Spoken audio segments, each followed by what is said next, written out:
Hello, everybody, and welcome back to Die Roll Endfrost. I'm the Dungeon Master Jake, and I'm joined by most of my cast. We're missing Vegas, aka Rayleth, and I never know if I should respond to Bestow dancing or not. Don't. It'll Okay. only encourage It'll only him. encourage it. Got it. I don't need it.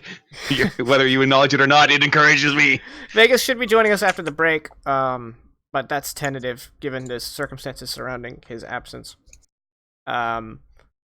Also, Caddy has a new setup, so we can actually see her. She doesn't look like she's talking to us from through a beer can or a beer bottle. Yeah.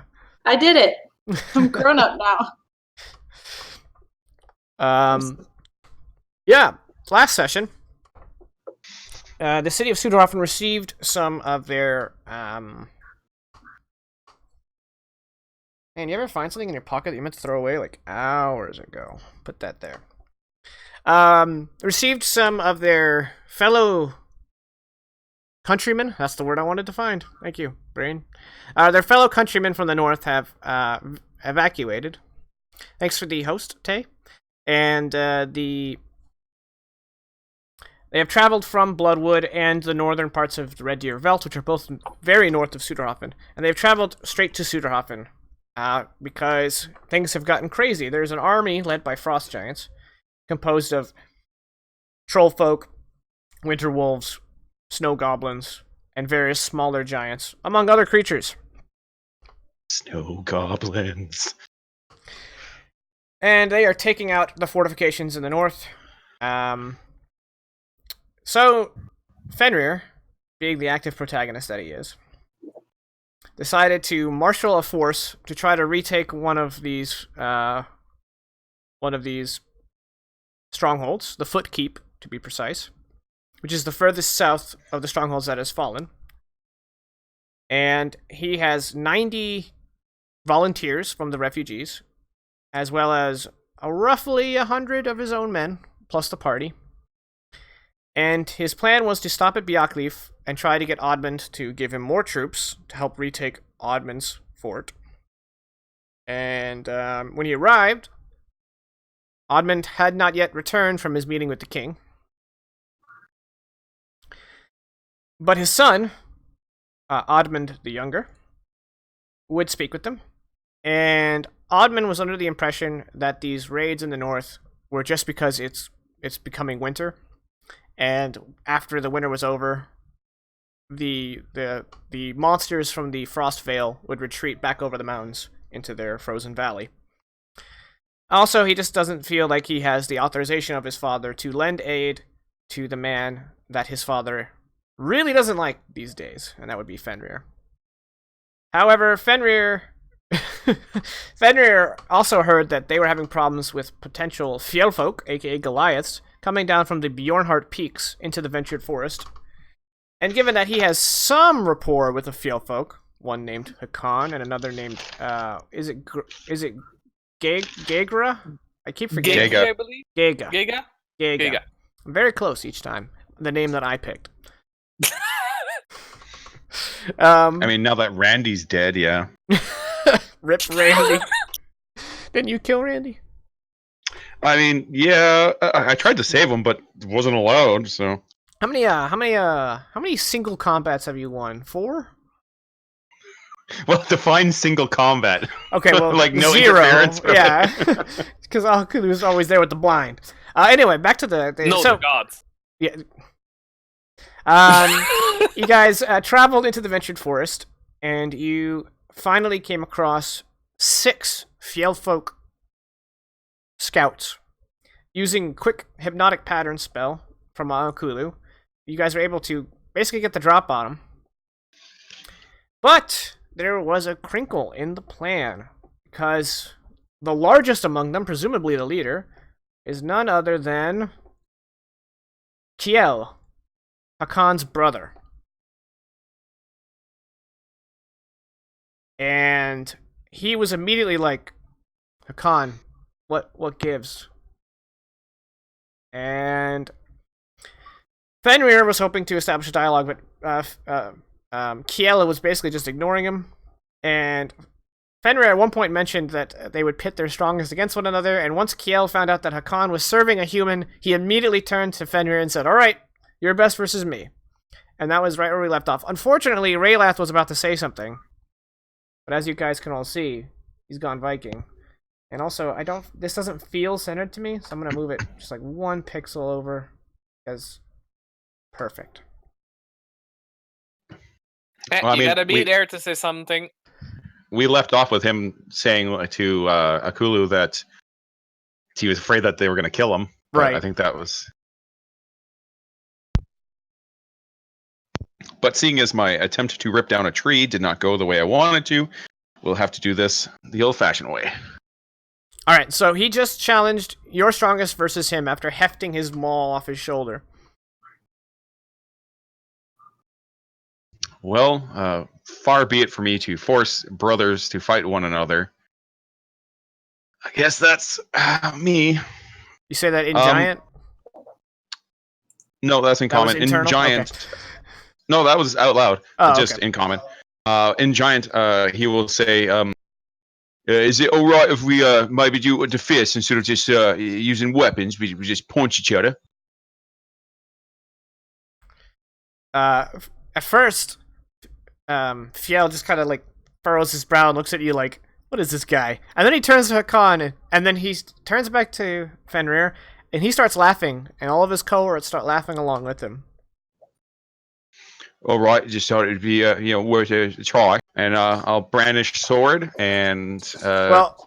He stops laughing for a moment. And he says, Hakan, my brother, this human is stronger than you. He wants to prove himself. What are you afraid of fighting with your fist against a smaller bear? Okay, well, you push the right buttons to get your brother riled up. And he kind of sneers and hefts his maul and says... That's what having a brother's about. He says, make room! I'll crush this Jarl. Hey guys, y'all ready for 5th verse? Same as the first.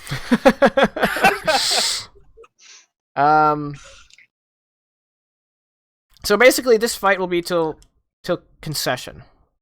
Okay.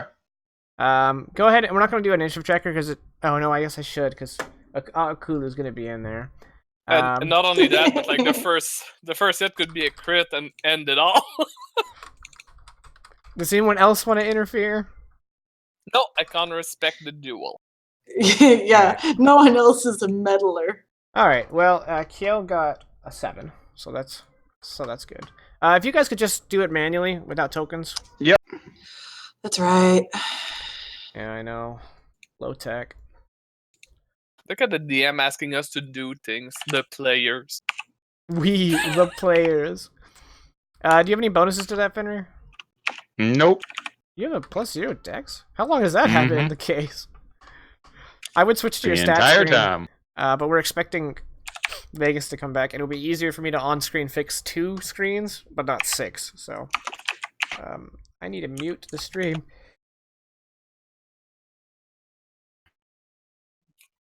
But you just have to suffer because I can only mute one thing before I sneeze. I mean, it was not that bad. That was an interesting sneeze. Well, it's because I was holding it in, you know? You're not supposed to. You could die. My Roll20 command is not. Just /R 1d20 plus whatever your dex mod is. Yeah, I was doing that, but maybe I just used the wrong slash. I have no idea. And also, Jake, and you laughed. It's very unlikely, but you can actually kill yourself by holding a sneeze. But holding it, like not holding it for 2 seconds and letting it go after, but actually trying to. There we go. It worked. We did it, boys. +7. Are you all deck? Like did feet variant human. I know. Did you say feet that ain't human? Feet variant. Get it together, Jake. Well, I mean, a rough time. She's got dragon scales growing everywhere, so maybe her feet are dragons. You don't know. They ain't human. All right, well, Akulu, you are first. Yeah. I'm actually gonna hold. Actually, yeah. Let's just start with burn a Sorcery I thought you were gonna point. say start with burning hands. It's gonna start with burning hands. No, I'm using the sorcery point so that I can get rid of the one component to blindness. Right. There you go. All right, so that's blindness, deafness, con save. Hakon's brother Kiel has a plus 6 con save. Oof. That didn't mean. Oh, there you go. He failed. Because of course he did. Because of course he did. Fenrir, you're up. You're already adjacent, so. He's blind. Correct. Can I tell that? Like, do I see Yeah. some sort of blindness? He's basically like winding up to come attack you, and then suddenly he's like, ah, ah. I tried to tell people, don't attack me, don't get into one. This is why I always say fisticuffs. But no, we always have to do with weapons. Then they end up blind, so they have it coming.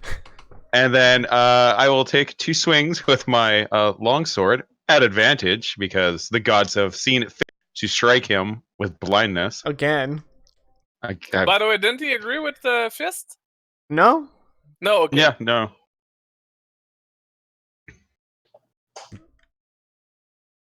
Okay, so advantage. Submit.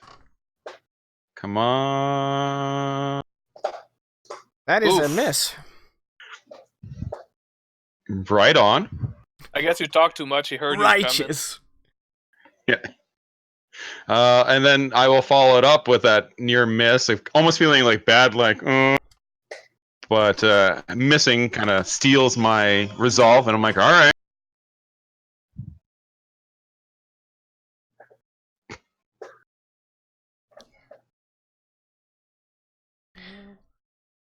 Oh, okay. That happened. So that's 10 damage? Yep.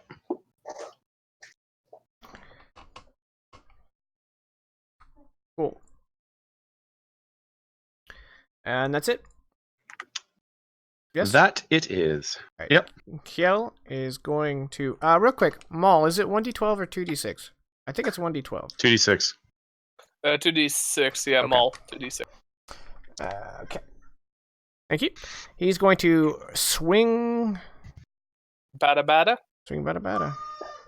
With disadvantage. That is correct. What is your AC? It's 15, right? Correct. He has a plus 6 to it, so a 19 Yeah. will land. He does plus 4 damage. Actually, he does a really weird damage. So that'd be 2d6 plus 1d8 plus 4. He does 15 bludgeoning damage to you. Oof. Okay. Then he's going to swing again. And a 16 is going to hit. Okay. You got the nan thing when you pressed arrow up? No, I did paste, and I pasted something else. I don't know what it was, but it was a wall of text. So it's a 17 damage. Ouch. Yeah. Ouch. And then he's going to make that con save. He needs a hit. I really hope he stays blind. He is no longer blind. Oh, Cooley, you're up. Fuck. Billionth verse, same as the first. Let me sorcery point and all. All right. Just to keep it. A 24. He resists. Okay. Come on, Fenrir. I gave that one to you. All right, Fenrir, you're up.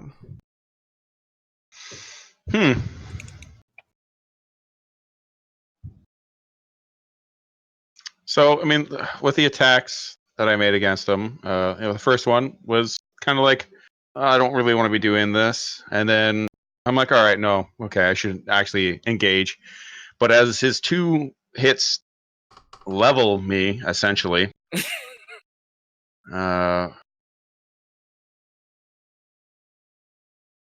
Fenrir's rage awakens. And so as the spiritual forms of his family begin to rise up and chide the larger man, I'm going to just swing for the fences.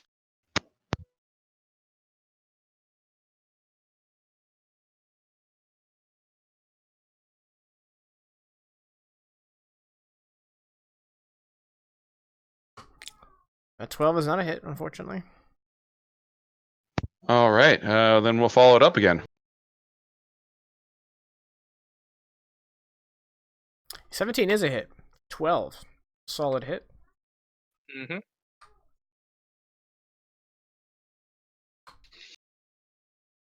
Okay. And yeah, that's it for me. All right. Use a bonus action. He's going to swing +6. He needs a 9. He got a 9, so that's a 15. So he hits. For 19, so you take 9. And then he swings again. Hits. Oof. For 16, so you take 8. Whoa.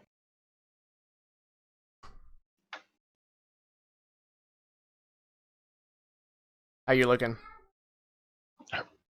Really hurt, not gonna lie. Okay. But is that only physically or also emotionally? The emotionally will probably come later once the rage ends. Okay. But this is, I mean, pretty not looking too good for Fenrir. That extra D8 is really fucking me. Not gonna lie.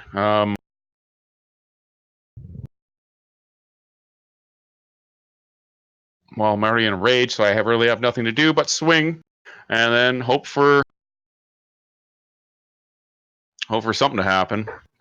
I already know how this is pretty much gonna end, so going out with a bang. That's a hit. Oh, nice.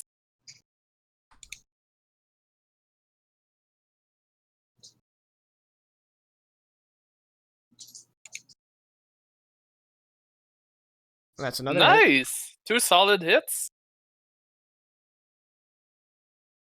You have any bonus? Yeah, bonus. Not that it matters. I'm going to attempt to knock him to the ground. Okay. Just more of a insult to injury kind of mentality. Right. What the hell did they do to the sheet? Did they change it? Oh yeah, Really? they even changed Roll20's like system. There's like when Molly was typing earlier, like there was a bunch of symbols showing up down to the roll box and whatnot. Mm-hmm. But yeah, I'm going to attempt to knock him down with an athletics versus. I'm assuming he's going to use athletics as well. I can't see him being very acrobatic. Yeah, he's just at 21. That's good. Oh, he's got a plus. that's nice. Oh, actually, this is athletics, right? Not a save. So he's got a +4. Mm-hmm. Yeah. All right. You knock him down. Yeah. And then once I knock him down, I'm just gonna like this like yell in his face or at him. Not so much in his Suplex face. City, bitch. I wish. No one wants to fight me fisticuffs. Otherwise, we would be getting suplex cities. That fight would take forever. It's 1 plus strength mod for damage. For some of us. Oh, are you a drunken brawler? Well, a tavern brawler. Yeah. So D4s, baby. Yeah, that would have given you a decided advantage. Get hit by those hams. He's gonna get up and swing and miss and just barely hit. For 11. Oh. And I'm unconscious. Okay.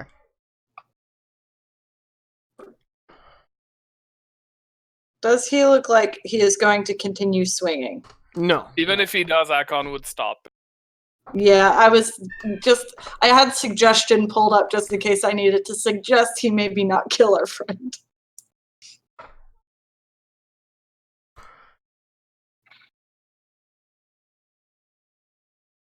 All right. Yeah, he stops and he kind of wipes some blood running down his down his lip. He was just a hair above what I would call wounded. Hakon actually looked surprised after seeing what Fenrir was able to do. Not only in duels, but in general. He's a little bit surprised that things went down. To be fair, though, he hadn't fought his brother in a while. And out of character, that 1d8 would probably have fucked me as well, so... Yeah, pretty nuts. Yeah, so he looks down at Fenrir and he looks at Hakan and he says, "Come home."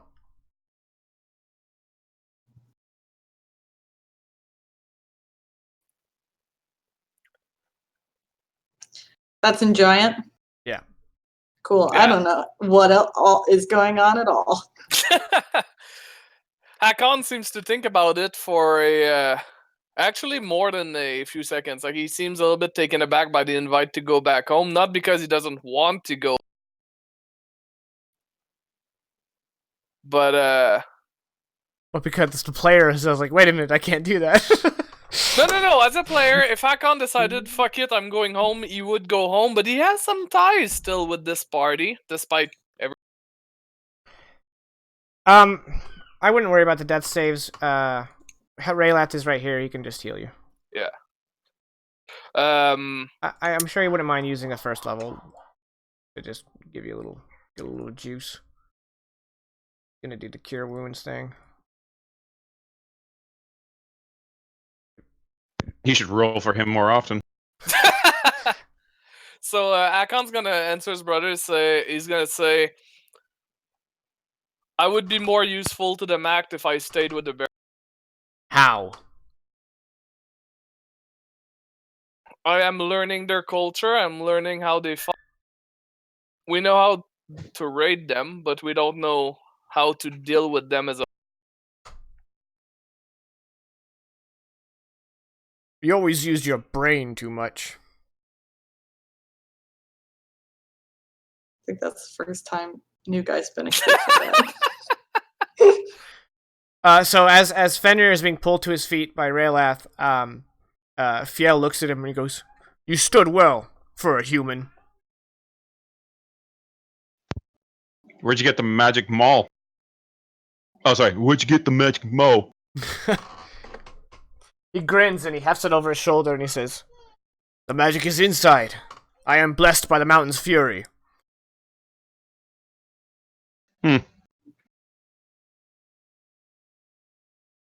And Hakon is gonna answer his brother as if like the conversation between his brother and Fenrir was not quite happening. Okay. He's gonna say, and you've been using your muscles too much to see the big picture. Perhaps. In your absence, I have become leader of our Macht. A worthy leader, you. He seems to like temporarily be like, "Oh, thanks, bro," but then like, "Wait a minute, I'm mad at you."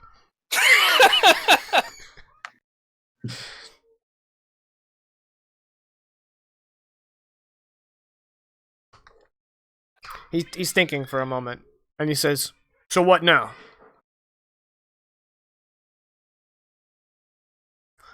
Your new leader, your Jarl, stood and fought me like a man. I can't kill you for that. But he kind of like gets this arrogant posture and this tilt to his head and says, "You're no match for us." Sure, I think so. Akon's trying to. The thing is, I'm trying to use my word carefully because, like, I don't want to just start a war right here and there. Oh yeah, stab. yeah, it's like, oh yeah, like face me, bro. Literally. I feel like Hakon's the only one of Fenrir's friends who's not trying to start a war. Yeah, essentially. Ironic, the barbarian is the peacekeeper. Oh wait, you're not a barbarian, Akon, you're a fighter. Never mind. The barbarian is the one who is actually gonna gets use into all the duels. Akon's actually gonna use the segue and say, "Well, brother, if you're the leader of our, there's something you should consider.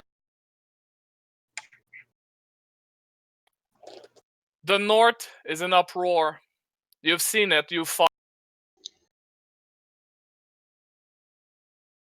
Taking the lands of the Bear folk is what we've done for years and years, from generations to generation. Even if we win, even if we take over, the North's not gonna stop, and you know it. I'm sure you feel." That's not for me to decide. I am but one voice in the Grand Mactor.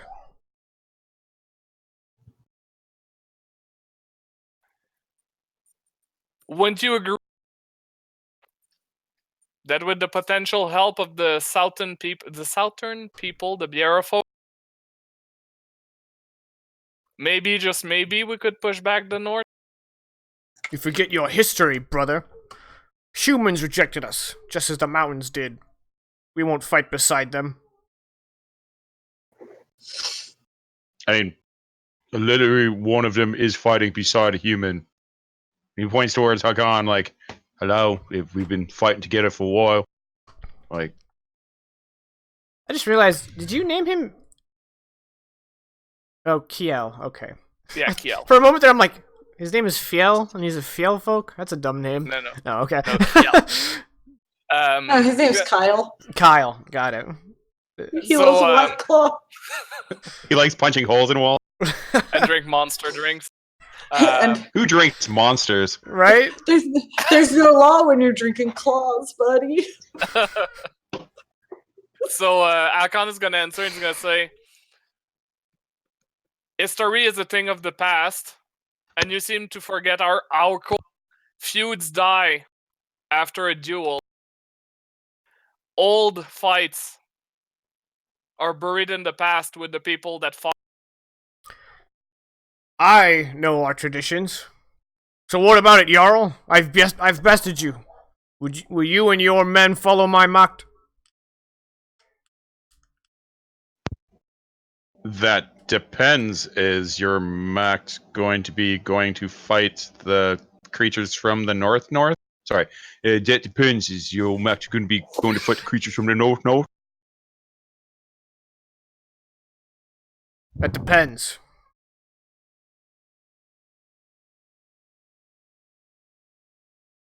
On The Great Mactor follows the Great Warrior. He is at his march south. He decides who we attack.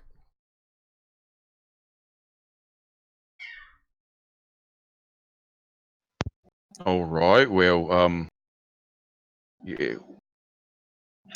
I am a man of my word, so well, I guess I have to. Just so that we're personally clear, one of the reasons your brother is following me is there was this ice lady bird thing, and it's coming as the end times, and I have the only means of stopping her, and yeah, going to be saving everybody.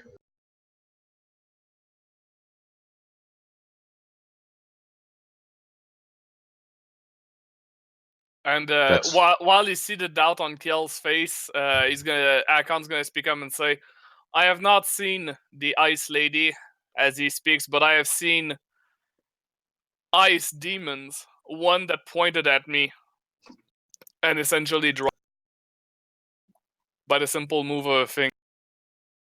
Yeah, that's how we met each other. Is we both got brought to this place with these golds or whatever they were, and I meant to kill one. I think, but it's possibly that, or it's going to kill me. Haven't quite figured it out yet, but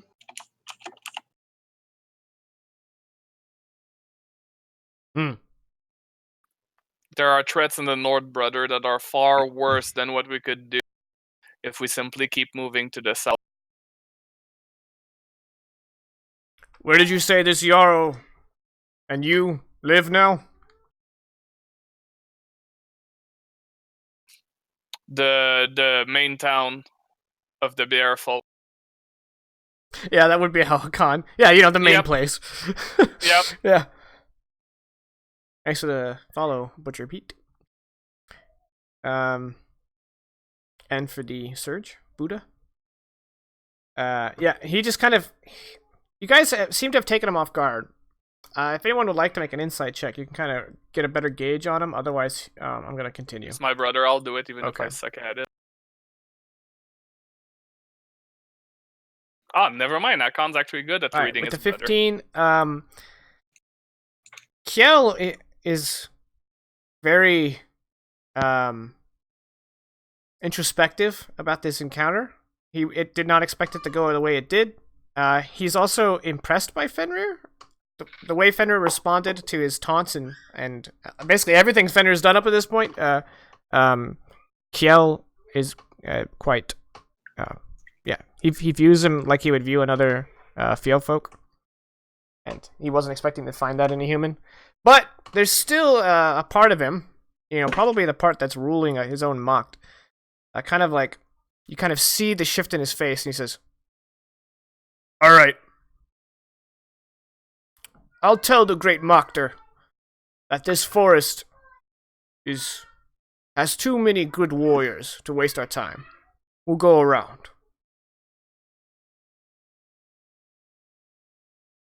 And perhaps Thank you, brother. This Jarl and I shall meet again.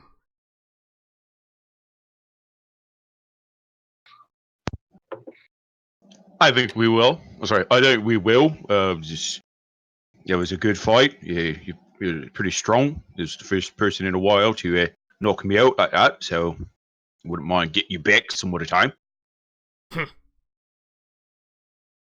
If not, then just get some drinks. Talk about things.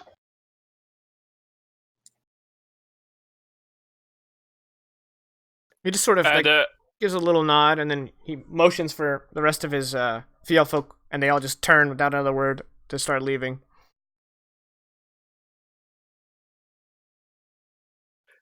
And once they're out of normal talk hearing distance, Hakon just kind of actually just before they completely turn away and walk away, Kiel is going to turn to Hakon and go, "Brother, if I do not see you again, die well."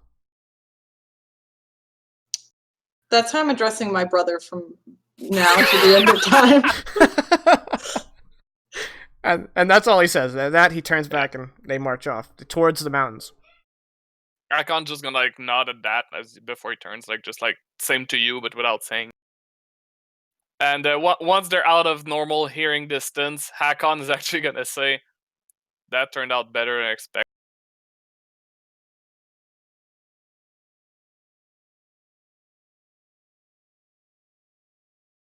And then he turns to Fenrir, who's probably bloodied with 8 HP left, and he goes "So you're all right, Fenrir?" Well, that did not go the way I thought it would. He hits really hard. Hard enough that I almost don't believe it. Nah. He's been more brawn than brain than.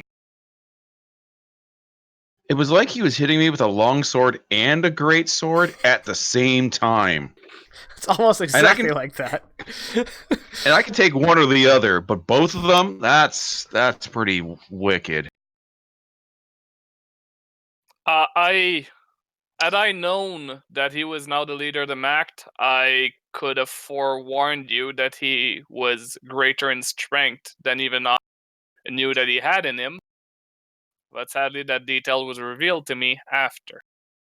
He even resisted the effects of the gods. Yeah. I was very surprised that they acted so quickly. And then just to see him shrug it off, a worthy challenge. The gods. I'm just glad he didn't kill me. Hey! Boo!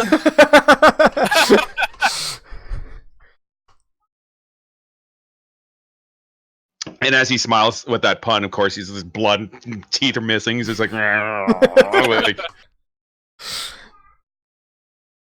I think I may have a concussion.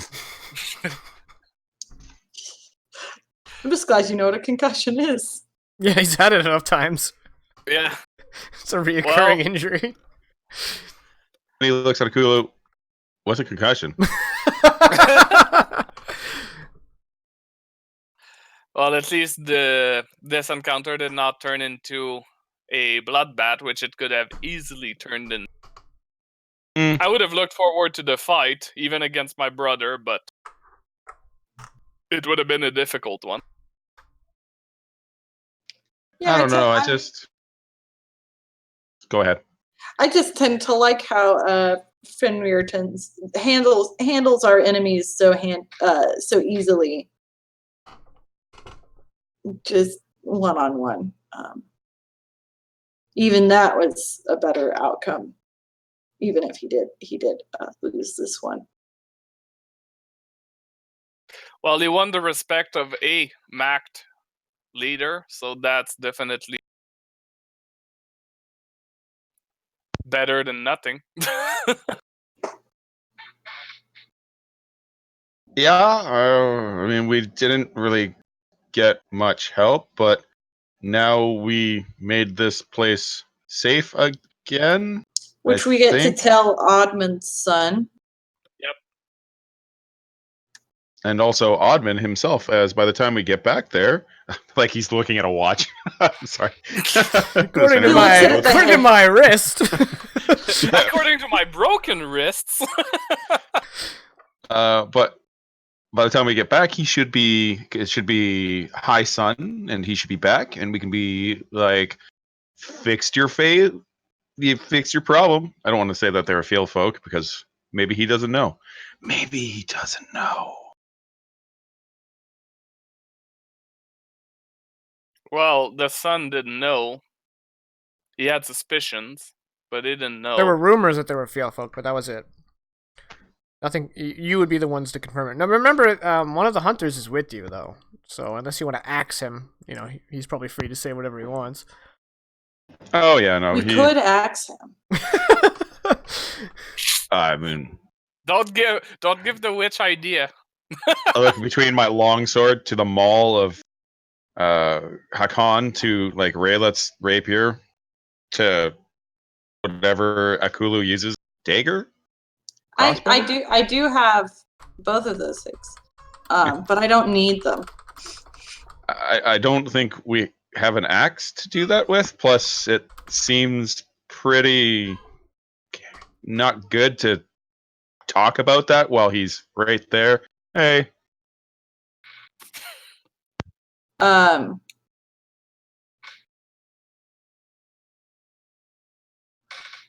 Wait, unless he can't hear us? Can he hear us? He is just standing there awkwardly waiting for you guys to say that we're leaving. Can you hear us? He's like, yeah, I can hear you. Oh, okay. I'd like it if we didn't do that. I also don't want to do that either. Really, like a good guy.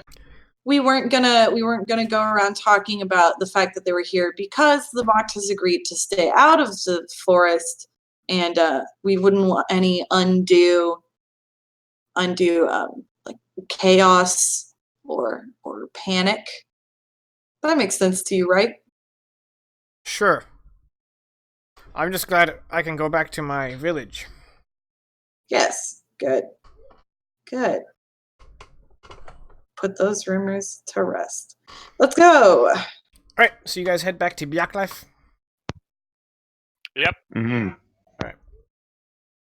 Yeah, I imagine Akulu goes, let's go, and starts walking, and then everyone's like, no, it's this way. And as we're walking, Akon is gonna like kind of lean over to Fenrir, who's still bloody, sadly, but and I understand that as a Jarl, much like as a Mac leader, you feel the need to represent the strength of your people and of yourself, essentially. But it is also okay if you want me to fight in your stead, even if it was, for example, against my brother. Oh. Definitely information that would have been useful for that fight. But no, that's pretty heartless. I wouldn't want to make family fight each other. You can definitely fight the next one, though, as long as it's not your family. And Akon kind of goes like almost cross-eyed because, like, in his mind, he's been fighting his family, like growing up. That's how they train, and they train rough. Like, it's not. I'm assuming, Jacob, that's not heard of that the Fjellfolk kids sometimes get gravely wounded during the sparring match. It's expected. Yeah. You don't graduate until you maim someone. Yeah, it's a very brutal culture. Well, either way, you got the next one. And I'm gonna Fenrir hand on shoulder and then look towards him. And if you fail, you're off the team. I'm kidding. Or and then just walk away. Yeah. And I'll hobble away because I'm still like. All right. I don't know how many sessions it's been, but I feel like we've kept forgetting it. There's an ambiguous ring of protection. Did Aakulu... I believe the party said they were going to give it to Aakulu if she wanted it. Did that ever get to Aakulu? I don't think so, no. Yes, because I wasn't using it as part of my AC in that fight, so I'm going to say yes. Wait. Do I have it written down in my inventory? Probably you were not. absent that session when it was reviewed. Okay. So. Cool. I don't have it in my inventory. Let's do that. Okay.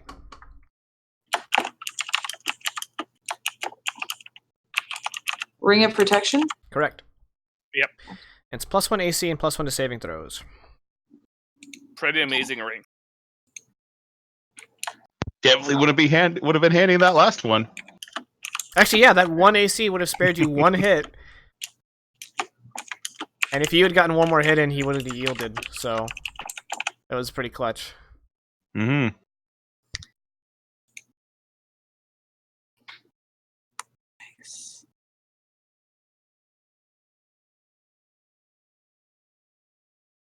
So how about we retcon the whole fight? No, it's a joke.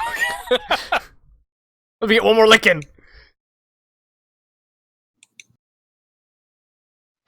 Although I am starting to realize just how underwhelming this Guardian path is. If it's all you're doing is one-on-one fights. If all you're doing is one-on-one fights, yeah. Especially if you're just a barbarian with the word useless subclass if all you're doing is one-on-one fights.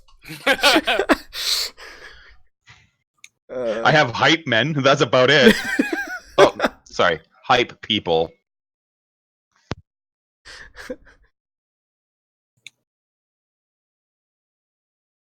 Alright, so you guys want to skip ahead to where you arrive at Björkleaf? Yep. Alright. And I also I'd like to point out the PR that Vegas doesn't consider himself so even hype people does not work here. The Titan, thanks for the follow.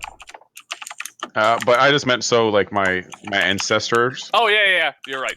They are people because I'm assuming there are some ladies amongst them. Fair enough. That means I can stop hyping for you. Nice. Yeah. I really want to rip that tree out though. That would have been a great additional story. Yeah, that would have been pretty dope. No lie. Could have added. I mean, the chain is still more impressive, but it could have added to it. All right, so we're gonna go pop over to the map here for the audience. They were in the Ventured Forest, ping, and now they're going to Björkleaf, ping. I'm not gonna do that anymore. I'm sorry. All right. Once again, arriving at Björkleaf, you guys.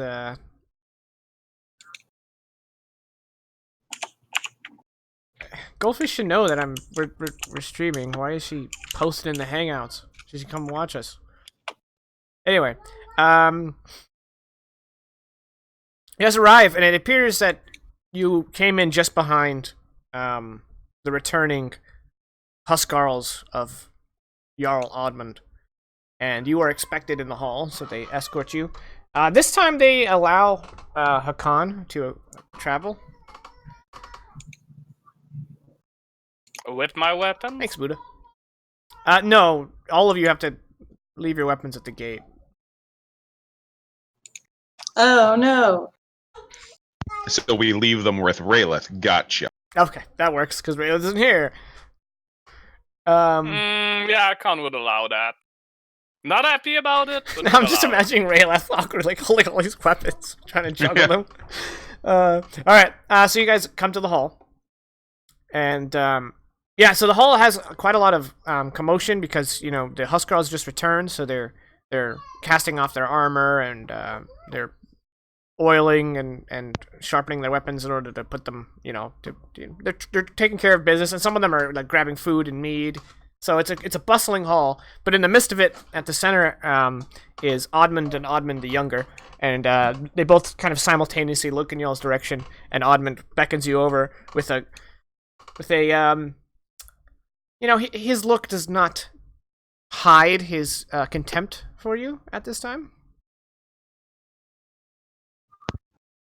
I'm like one-eyed, bloody, so I let him mean most.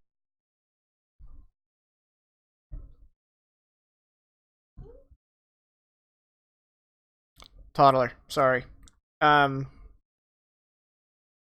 gotta be worried about them. No, they sneak upon you. I think I need to. I gotta holler at my wife real quick via text. Wife, there's a wild toddler running It's amok No. upstairs. I don't want to get into it, but it's fine. It's fine. It's over. Resume. All right. He looks you up and down, and Alma goes, "You look like you had fun." Yep, just making some of your land free of problems again. Really? Yep. Shouldn't have any more attacks in the Ventured Forest.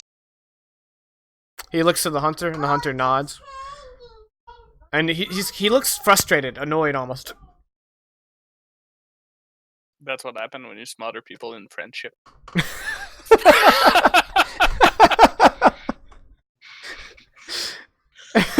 And it's in friendship. That's what I've been doing wrong. I just smother people.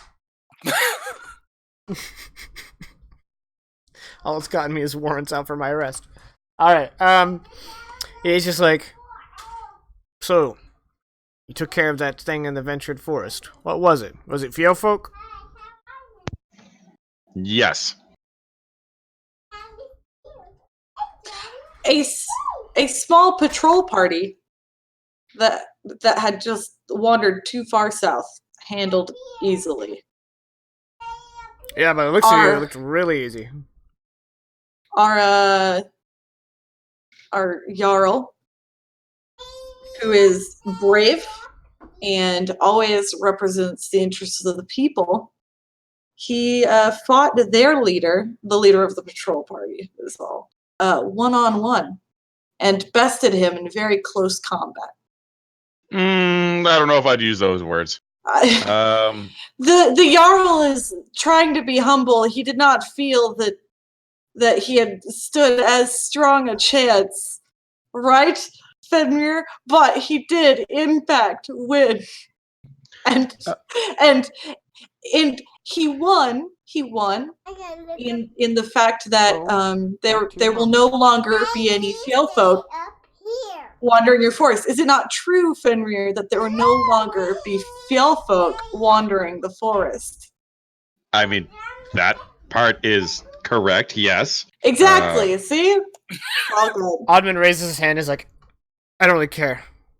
I appreciate it. Jarl Fenrir. Regardless of what you've done. Assuming this is the truth, but my man that went with you seems to confirm. So, my son has been telling me that you have gathered a small force and are headed to Footkeep. Yes. To help free this land from the wretched snow goblins that invade them, in order for your people, our people, to return, and for you to keep going on as you normally have. I just want to make sure everyone's safe at the end of the day. I'm not here to take lands or anything like that. I'm just there to rout some dirty snow goblins. Well, since you helped me with the Venture Forest situation, I feel obligated to lend you aid, especially since you're trying to get back my territory. What do you need? Men, supplies.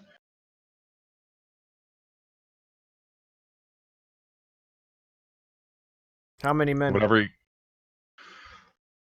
Well, I have about 300. So, however many can spare. You know this land better than I do. You know the keep better than I do. So my plan is to. We lost her. I'll continue. She'll join when she gets back. Continue. Yeah. My plan is to get to the Footkeep, to go up the river, come in from the side, sneak in, open up the gates so that we can just rush our men in and not have to do a protracted siege. Well, most of my Thanes are tied up dealing with raids from various northern entities. And my own men have just returned from our last adventure together. However, I do know that just south of here, welcome back, I have a Thane that I can call on. Thane Kiatan. He has 40 men. Is that sufficient? I will make do. I shall send word.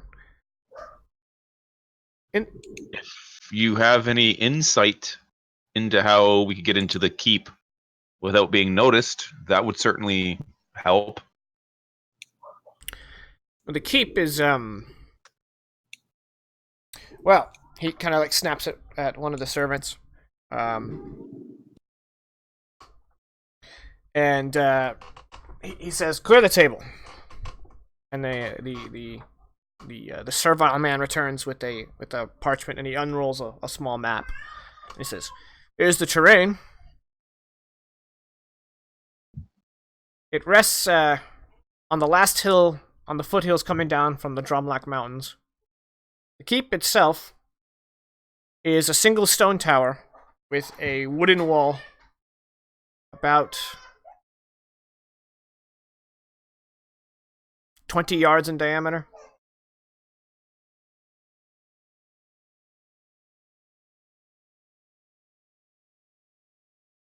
The wall is 20 yards in diameter, or the stone tower is? The space between the walls. The inside. Okay.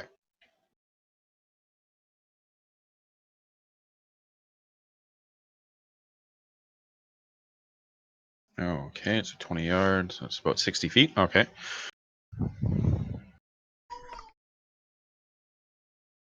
Beyond the wall, we have another set of fortifications, much smaller. The Footkeep gets its water from an underground spring, which means it's not an entryway. What do you mean by other set of fortifications after the wall? Are we talking like a smaller wall? We talking like just a bunch of spiked pits? Your standard barricades, which it's basically like a thick branch, kind of with X'd branches tied to it that are sharpened at the ends. Kind of Okay. like it's kind of like just a barbed barricade, basically. Yeah. Or pikes, I think are what they're called. Yeah, like mobile versions of that. Yeah. The southern side has an extension to the wall with the barracks, which is a longhouse.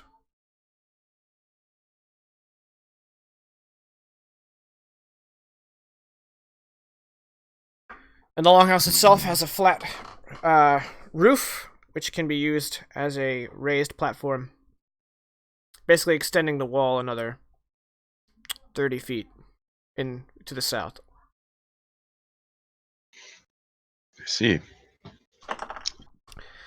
And there is a tower on the two northern corners.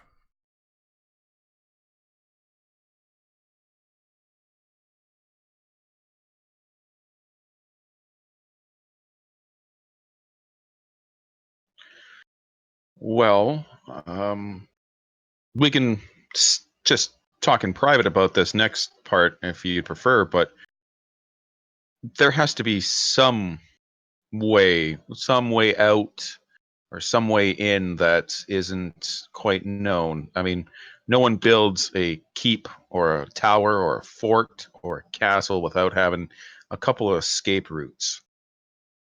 Normally, I wouldn't ask, as it's just not my place, but this is kind of a dire situation.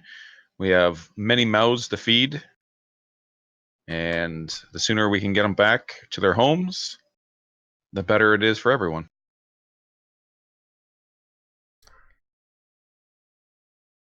Well, the Footkeep was not designed for a protracted siege. If my men felt they needed to abandon it, they would just leave before the enemy arrived.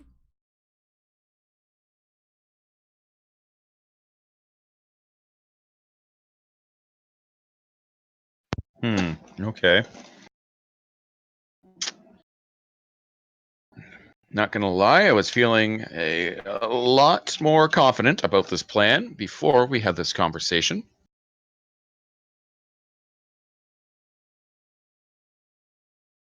There are only 2 entrances into the Footkeep. There is a set of double doors on the outer face of the barracks, and on the opposite wall there is a gate that leads into the foothills.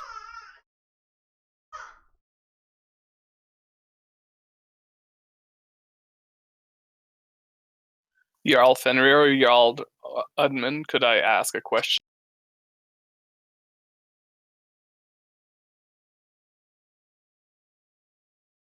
Yeah, both of the Jarls like, yeah, whatever. Yeah. He's gonna say, if the men that were holding the castle, if they decided to stay and fight, or if they simply could not flee, how long could they hold off a siege, assuming they held off the attacks? Well, as the Footkeep is not designed for a protracted siege, they do not have a large stockpile. They would have to rout the enemy within a week. Failing to do that, they would starve.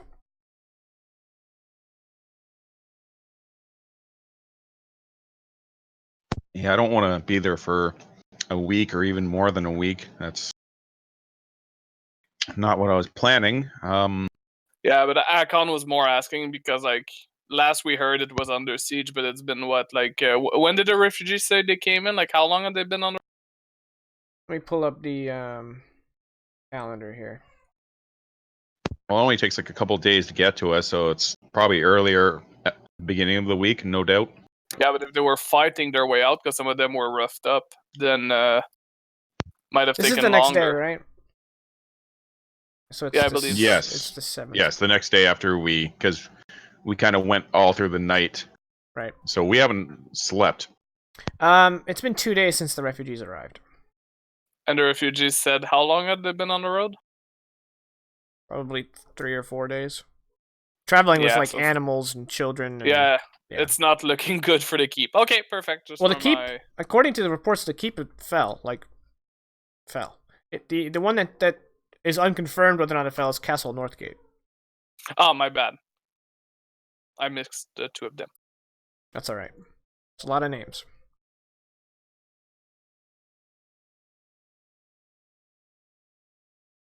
And you mean fell as in like It's was gone. taken Like, over, not like fallen over. That is what you assume, yeah.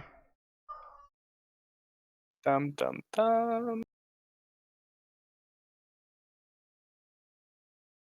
I just didn't want there to be any like miscommunication, like, oh, it fell. Okay, we can go take it back. No, it's fallen.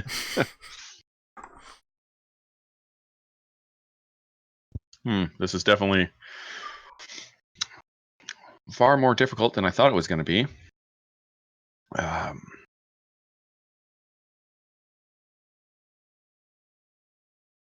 Let me ask you this, Jarl Oddman. If me and my men do not march to the keep, what are your plans? Sorry, our men. If me and our men do not march there, what would your plans be? Well, my son has told me that the enemy seems to have stopped north of the Iron Rock River. we are marshalling Huskarls to defend Hondalabin, and any Huskarls south of the fields in the north. We are establishing temporary fortifications between the witnesses and the ventured forest. And because we're getting geography, let's go back to the map. Are you guys on the map, players? Yep. Cool. Yep. Took me forever to find the witnesses, although I was looking directly at them for some reason.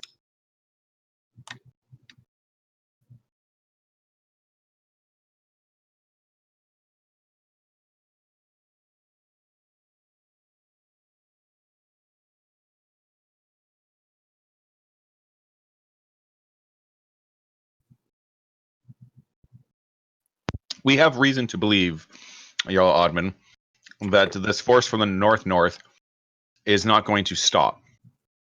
If anything, they are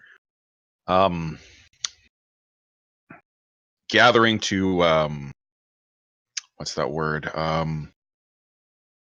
Make themselves more powerful, to like group up and like get ready to attack. I know that my words do not count for much for the bear folk, but we've been fighting these creatures in the north, shell folk, for years now, but never in such.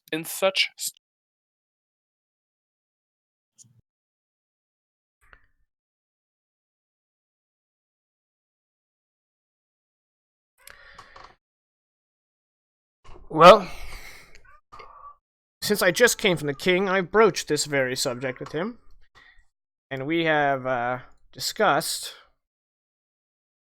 that should they cross the river, the king will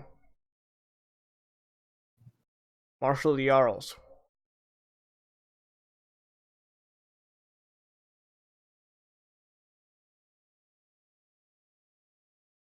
I worry that it might be too late by that point.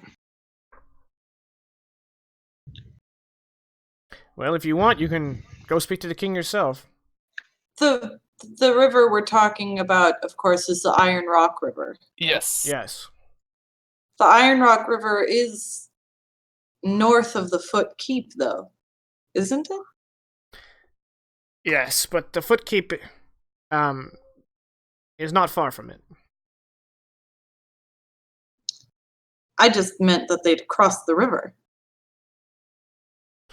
It's the only sign we've seen of them progressing south of the river, but yes, you are correct. If they Jarl Oddman, yes. Does the Iron Rock River lead into Hondalabin? Yes. The Hondalabin is beside it. That's not good.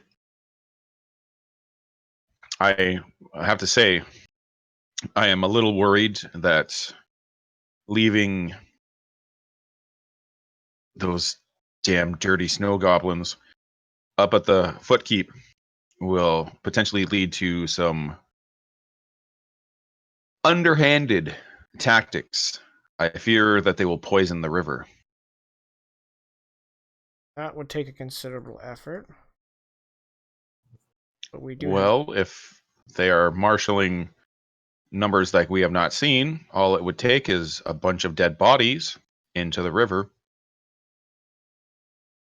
Well, we have druids and seers who can perform their magic to keep whatever taint is at bay. Do you have a suggestion beyond that? Not yet. I guess I really need to see what's going on at the Footkeep. If they're not in it, then it makes me kind of curious, because if they just took the Footkeep to take it and then pulled back to either Northgate, or even if Frostvale has fallen, Frostvale is flooded, whatever it is. If the castle Frostvale, if it's under their control, then maybe they won't even come towards Hondalabin. Maybe they'll go to Eriglunder, or even Dielahim, or the Bloodwood, although Bloodwood probably wouldn't be their best idea.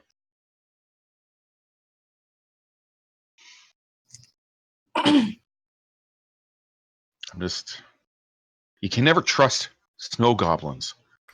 Another. Your character would know this. The refugees said that Castle Frostvale had also fallen. So of those 3 fortifications, the only one that is unconfirmed is Castle Northgate, but it is for sure it was under siege. And then I would just reverse it. What I said earlier. Cool. Yeah. So wait. Wouldn't it? Okay, go ahead. Well, we don't know if Northgate still stands, but they bypassed that to get to the Footkeep. But they have Frostvale. Something doesn't add up. Akon's gonna say it is very possible that they had enough numbers to siege Northgate and send a split force at. Well, if Footkeep turns tail at the first sign of danger, then that makes sense.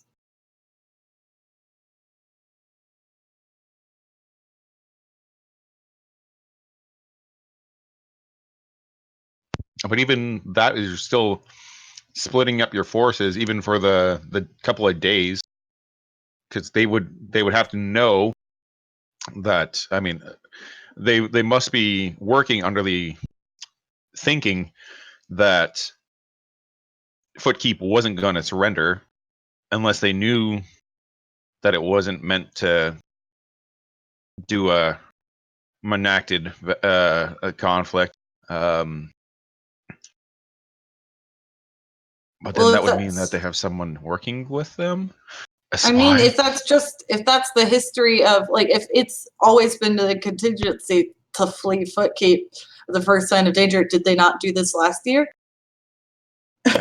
No, it is rare that snow goblins and the like leave Frostvale. But the whole reason those castles were built in the north is exactly for this. Footkeep is supposed to be more of a staging ground than a stronghold. It can fend off small attackers, but if a true army has marched out of Frostvale, then I would not expect my men to stand and defend.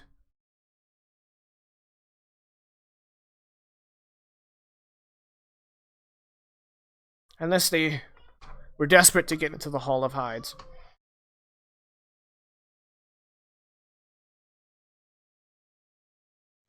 You never be too careful with snow goblins. They're tricky. Fenrir, if you don't mind me asking, what's your history with snow goblins? Fenrir kind of gets solemn, or serious, I guess would be the better term. Even though he's still kind of like woozy. Opens up his shirt, and he has this like giant scar that's jagged that goes down. Like someone took a blade, stuck it in, and was just like carving it.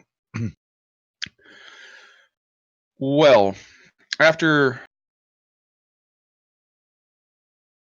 my adolescence was over, and my father wanted me to learn the ways of a warrior, to follow in the footsteps as my brothers, he sent me out with a couple of hunting parties, scouting parties. I don't know what it was. I was young. I just wanted to do right by my father.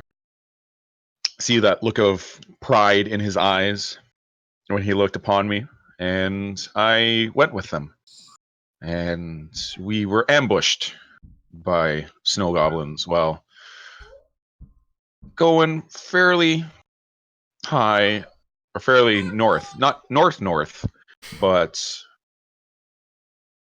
we went into the Ormlac Mountains as a test, see what was up there, to see what we could find. We were beset by snow goblins, and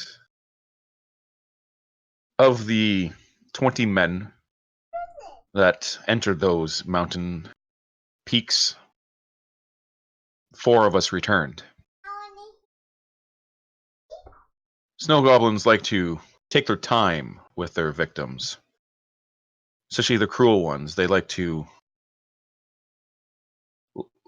enjoy the look of fear and horror on your faces as they carve up friends, brothers of arms, and eat them like a delicacy, telling you that soon you will be meeting such a fate. It's how my journey as a true warrior began. Up until that point, I thought I was destined to be a skald of all things. But they changed me.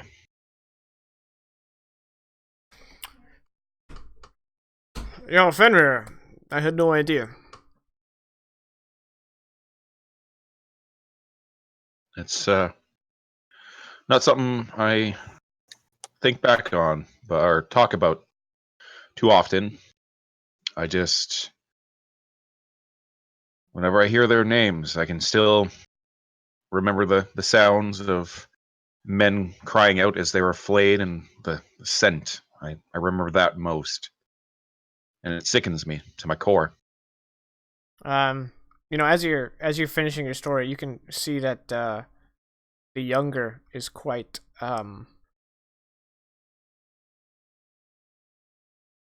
disturbed by your imagery, and he's kind of like holding his stomach.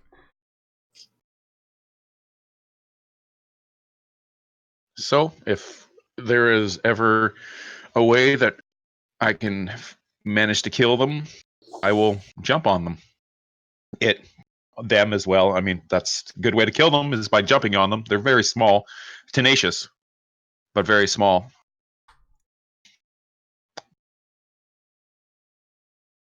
And I don't know, it's very weird, as it was a time that was troubling, to say the least. But without their interference, I don't know if I would be where I am now. It's kind of funny how that kind of works out. Many of my people suffering at the hands of snow goblins and their allies. I want you to know that I do not take this business lightly. I know we have our disputes, and those shall be remedied in due time, I'm sure. But for now, we are both lords of Bjorn Mars.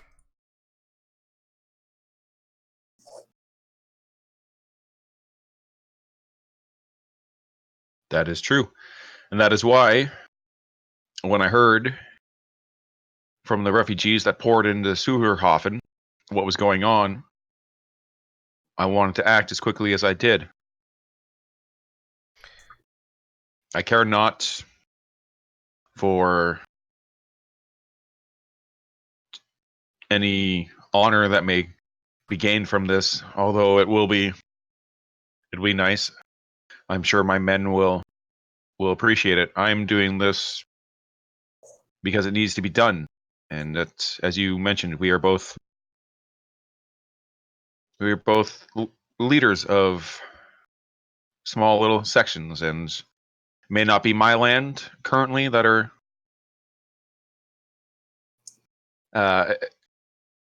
may not be my land that is currently under attack as of right now, but it could be eventually. And I'd rather put a stop of it now, there, as soon as possible, than let them continue on with their ways and make feasts of more poor souls. Well, I say this with some surprise. You have moved me, Jarl. I shall send my son, who needs to whet his blade and learn the ways of combat, and as many Huskarls who are ready to leave, in addition to the 40 I promised before.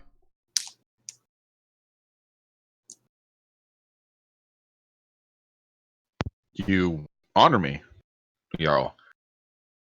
I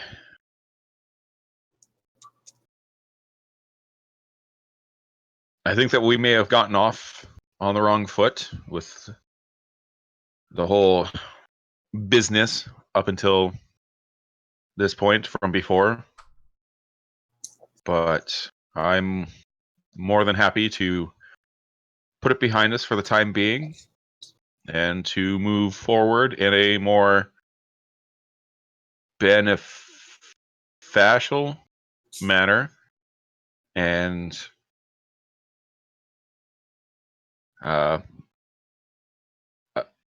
hopefully, by the end of this, we can return to the friendship or even understandings that we had before all the mess happened.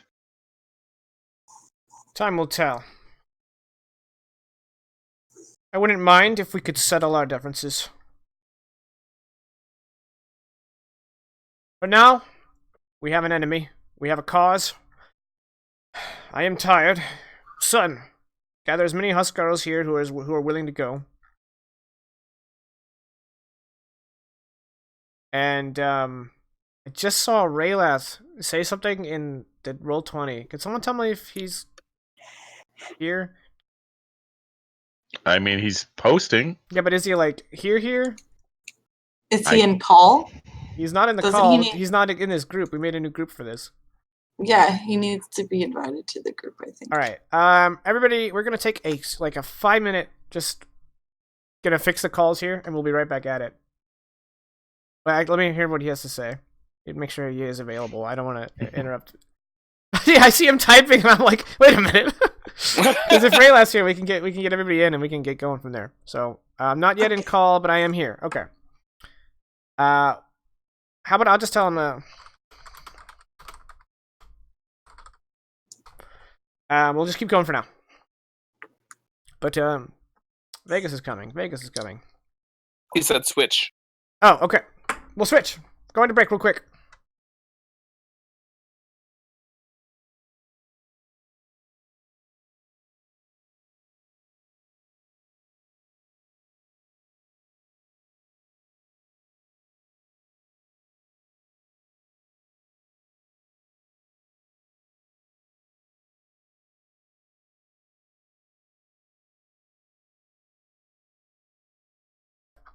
Alright, I need to rearrange the frames because everybody's in the wrong spot. But other than that, we got the whole group here. Yay! Hey! Alright, I think we're at a good point where you guys can part ways. You've got reinforcements on the way. Oh, he does say that he'll need at least a day to get the troops. So it's going to be another day of waiting. It's okay, one of us needs a rest, because, yeah, small fight and he goes all bloody, but... I need a rest because I keep burning spell slots on protecting Fenrir's ass. I thought it was the gods.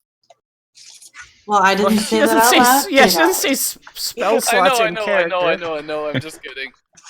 And of course, like, Akon would not mock Fenrir in that way. He says, lying.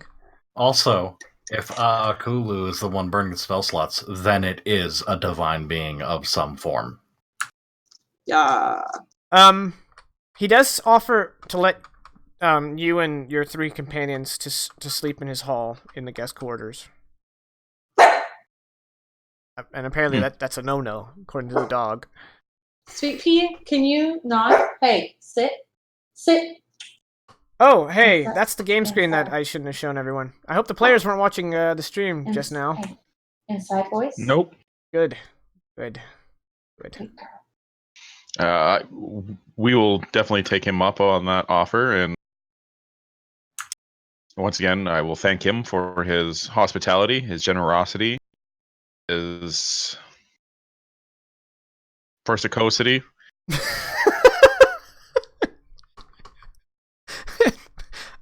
Now I think you're just making words up. 100% was a made-up word. But Fenrir thinks it's a real word.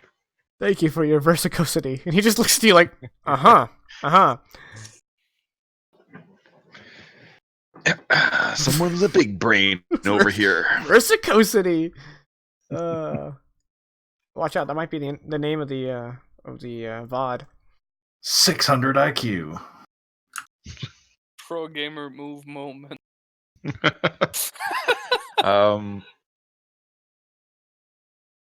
But yeah, Fenrir will, continue to revel people with stories if they have time to listen. Not just of the chain, but he kind of gets a little bit more nostalgic, and we'll talk about some stuff from his youth, even though he's still in like the early 20s. All right. Well, you guys are now once again allowed to have your weapons. You have gained a modicum of trust from Jarl Oddmund. He knows your intentions are well enough. He doesn't feel the need to have you disarmed. So when Raylath rejoins and distributes everyone's weapons, you guys can bring him up to speed on what transpired. I assume the player needs a quick,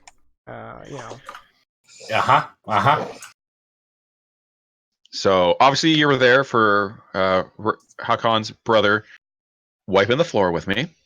It didn't go so well, but at the end of the day, it seems that I hope I impressed him enough that we definitely they're not going to won. attack. Yes, that W at the end of the day. We came here, asked for some help. Odd was like, "Yeah, I'll give you 40 guys," and I'm like, "Okay." And then I asked some questions about what kind of about the keep, because I figured it'd be kind of handy. Try to get some info. Seems that there is no way to sneak in that I can think of. It's a single-story tower with a wooden wall. Not single story. 20. It's not a single story tower. Single stone. Single stone tower. Yeah. Yep. A wooden wall, 20 yards in diameter between the wall and the next defensive area, from what I can tell. And there's another set of fortification. There's an underground river that feeds it, so there's no sneaking in through that way. On the southern side, it has an extension that also. There are towers on the two northern corners. There's a closest to us. The way we'll be arriving is towards a set of double doors, and there is a gate that leads towards the foothills.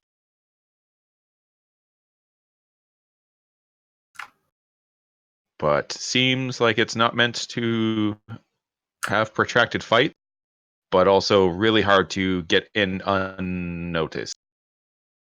So my plan is not gonna happen, I don't think. Okay, so now you brought Raylath up to speed, and the four of you are in your own private kind of area of the hall. The guest quarters are kind of like almost like your own little part of the building. So if you guys want to discuss those very things, you don't need to worry about prying ears. That's what a GM that doesn't want us to roll perception wants us to believe. Yeah.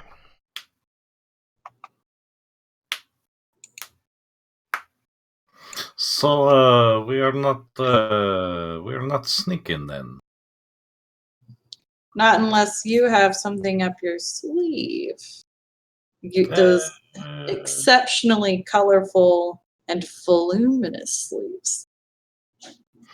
It's possible, but I need to gather some more information away from, well, all of you. But is maybe not worth if we have good idea on how to take the keep without the sneaky. The sneaky is not always necessary. Sometimes you just punch the thing in the face repeatedly till it stops moving.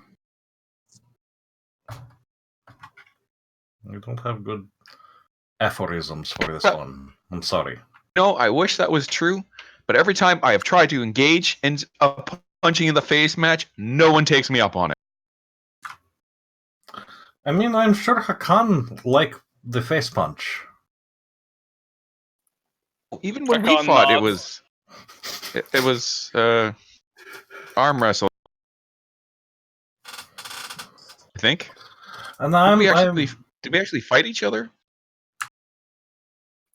Well, yes. I started kicking your ass, and then the god came up.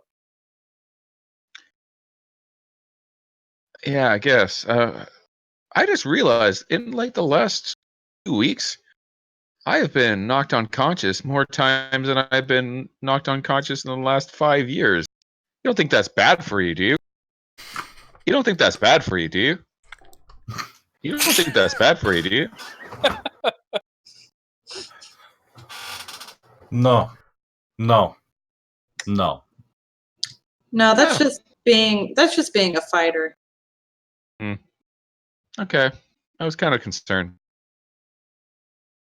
I've never heard any story of anyone having any negative repercussions from a life full of violence. Everything always turns up Fenrir. Oh, that's good. That's my name, so has to turn up Fenrir for me. Da. Listen, I was feeling kind of bad about what happened earlier, and Mister, I can swing Maul and have it hurt more than Maul's. I lost. So it's this fantastic story. Are we wanting to find a possible sneaky way in, or are we up for face punching? Well, the Footkeep doesn't seem to be easily heldable, from what I understand, against a greater. So we should probably just approach it. I could be part of the scouting party, see if they're even holding it, because maybe they just took it and left it there. And if they still have it, then we could form a plan. Much better than speculating from here and not knowing the situation over there.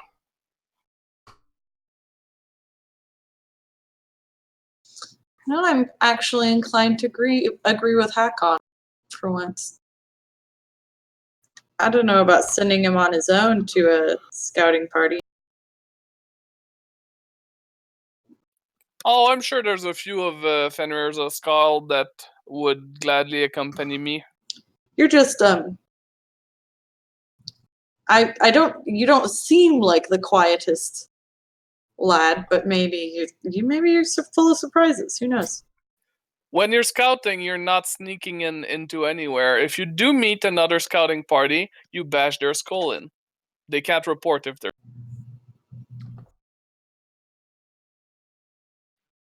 I mean, that track.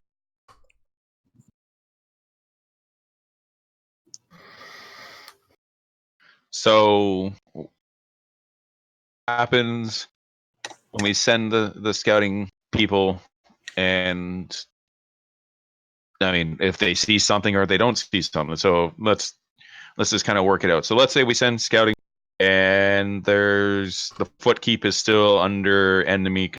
Then what?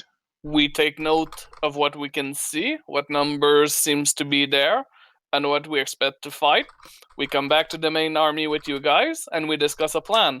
If their numbers is high enough, an actual attack might be warranted. Apparently, the Footkeep's not easily defendable under siege. However, if their number is very thin, simply showing the army will make them retreat normally. And otherwise, we have an army against thin numbers. Mm-hmm. And it's protected by wooden wall. So just putting it out there, we could just burn the walls down.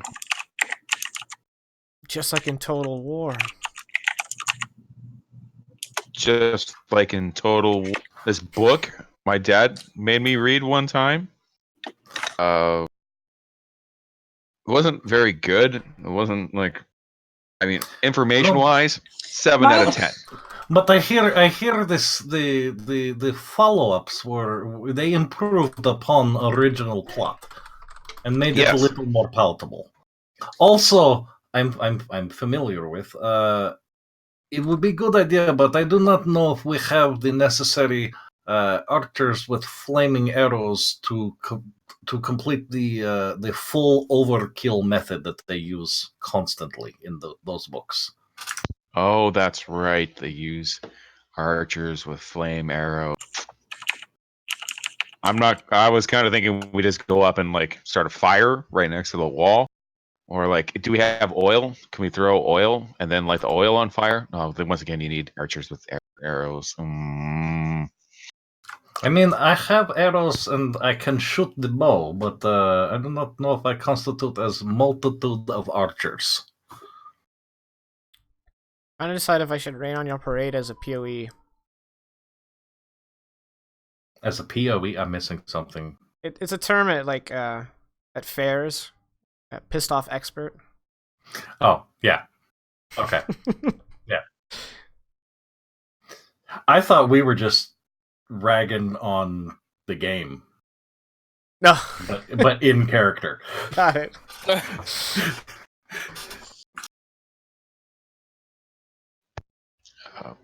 But I mean, obviously, seems like burning down the walls is not a good idea, or it won't work. So we're gonna have to think of something else. We burned down the tower? It's made out of stone. It was the first thing I thought of. Unless okay, we burned down the wall and knock it into tower, so the stone... I do not know... Does stone melt? Is that a thing? If stone melted, why would we ring our fireplaces and fire pits with stone? Might be a different kind of stone? I don't know how all this works. I'm a tailor. Maybe we need jet fuel. Alright, so get back on lore pertinent conversations, please. So, I'm sorry. It was okay, so plan is we send scouts. If there are people there, we punch the people in the face and take the place from them. If they have already left, we don't need to do the face punching. We just take the place. Yes, and I would like to point out that destroying the Footkeep is probably...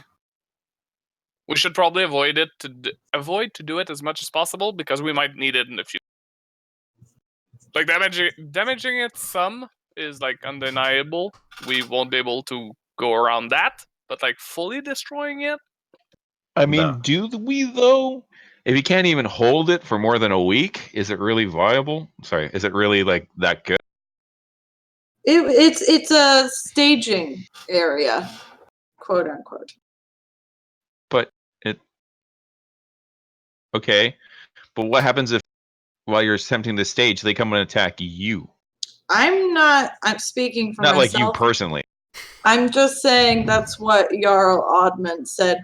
I say if it gets a little bit beat up, let the Jarl handle it. And if we have to attack the Footkeep, it's gonna get beat up. Like, there's no way around it. Like, I'm assuming it's already beat up because it's already been attacked. Yeah. I am really concerned about them poisoning the iron rod. Yeah. They would need intelligence behind their force. They've been mostly... You do not underestimate snow goblins. Of course, Fenrir, it's fine. At some point, I'm going to need somebody to fill me in on why snow goblins are so bad. Oh, you missed the backstory, man. Yeah, you missed the whole backstory. I wasn't paying attention. I was thinking about something else. Well, technically, your character wasn't even there, but yeah. Well, there you go.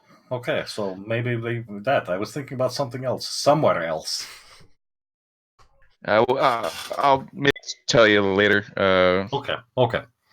But in the meantime, we should probably get the rest and head out so that we can go and make the final decision when we get there, and Hakan does his whole scout thing without the sneaky and the skull crashing. But how do you scout without being sneaky? He said it's not sneaky. You just crush skulls. This is apparently the Floalandic way, which means we're getting some interesting information on the former enemies. I wouldn't say former enemies yet, but... And Fjellfolk, by the way. That's right. Sorry. But, you know. Well, I have high hopes for a list. I was showing while you guys were talking. I've been cycling through the stats screens, and I just realized for Kulu I put Dragonic Sorcerer, and I hate myself because it's been there for 3 months. Well, I mean, if you wanna look at the handouts, there's also Dragonic attributes. So you're consistently bad. I'm consistently bad. Basically, we're gonna chalk that up to my ever-present lack of sleep. Well, at least I just thought it was have like to add the any. flavor of this world. Nope, just an idiot. Got ya. Got him. But Jaken, as a person who knows it all, have you tried sleeping? I might give that a whirl. Shut up, Bill. I'll try it. No. I'll try it in 18 years. Yeah, that's about right. Yep. You won't get sleep after they're 18. You'll worry about them then too. No, I plan to be in a coma. Oh, there you go. Yep.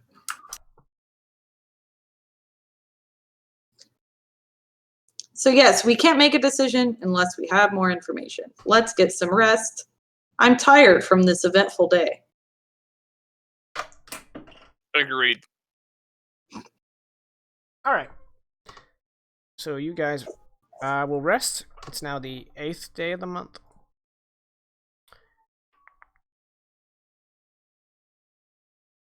How have you guys let me get? I mean, PR says he thought it was on purpose, and bless you. But how have the rest of you let me get away with Dragonic all this time? I didn't think about it, so I'm also stupid. Yay! I tried not to watch the stream to avoid spoilers, and I didn't check the handouts. I legit thought it was intentional because of the whole world building. Dragons are different. Dragonborn are different. Therefore, it's not draconic. It's dragonic. I thought it was part of the world building. Look what happens when you gain the trust of your players. They don't they don't BS check you enough. I just think you had a good out. You could have just left it. No one would have said anything. And then if it brought up by anyone else, you'd be like, no, in this role, it's Dragon. Nope. You did this to yourself. Yeah. I fell on my own sword. Hoisted on my own petard, as they say. Which would be really hard to do. Like, I don't know what that was a saying. Like, I watched a video that explained it. I don't remember. All right. So the next day, Odmund the Younger and Shane Kiatan have amassed 80 more men to add to your army. So now you're actually getting closer to the 300 you think you have. so we're almost at 400. Right. What I'm... Exactly. Yeah. Math's hard, y'all. Especially when you can't read.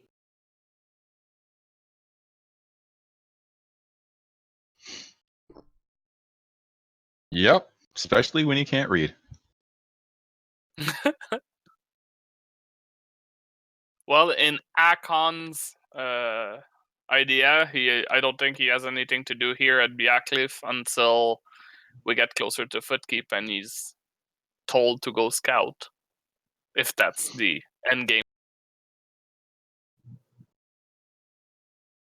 Also, quick, be right back. I tried to wait for the break, but I gotta go to the bathroom. Quick, be right. Wow, so unprofessional.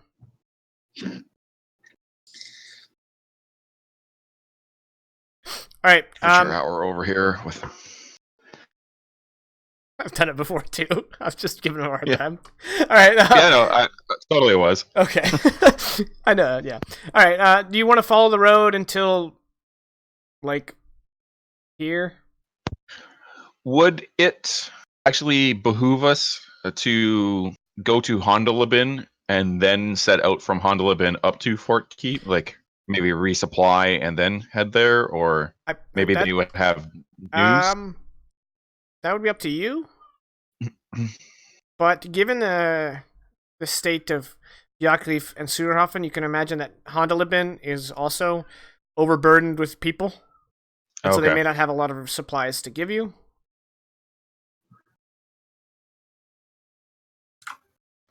But they would definitely have more information, though. Yes. Right, more information, may not have a lot of supplies, but might be able to spare some additional men towards this. You could also try to rally more refugees there. Yep.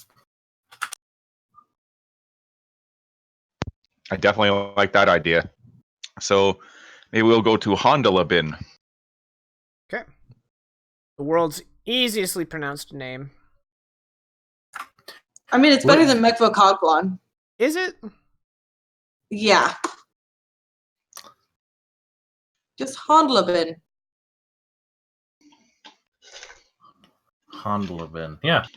Yeah, Hondalabin. What the dragon was Mechaflogbon? It was Mechaflon. Now I'm just thinking of flying pastry. Yeah, it's a kind of custard, but it's a lot like Mecha Godzilla. So it's okay. It was made by humans to fight Godflon. It's Mekvokoglon. I don't understand why it's so hard. Yeah, man, it's a great name. Thank you. When you have a...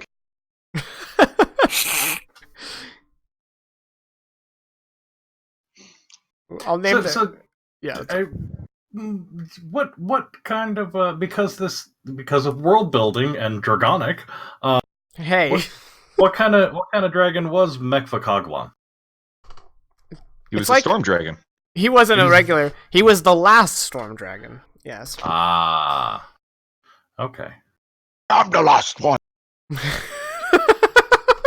And he was Sean Connery. Can you imagine how cool it would be if we were playing D&D with Sean Connery?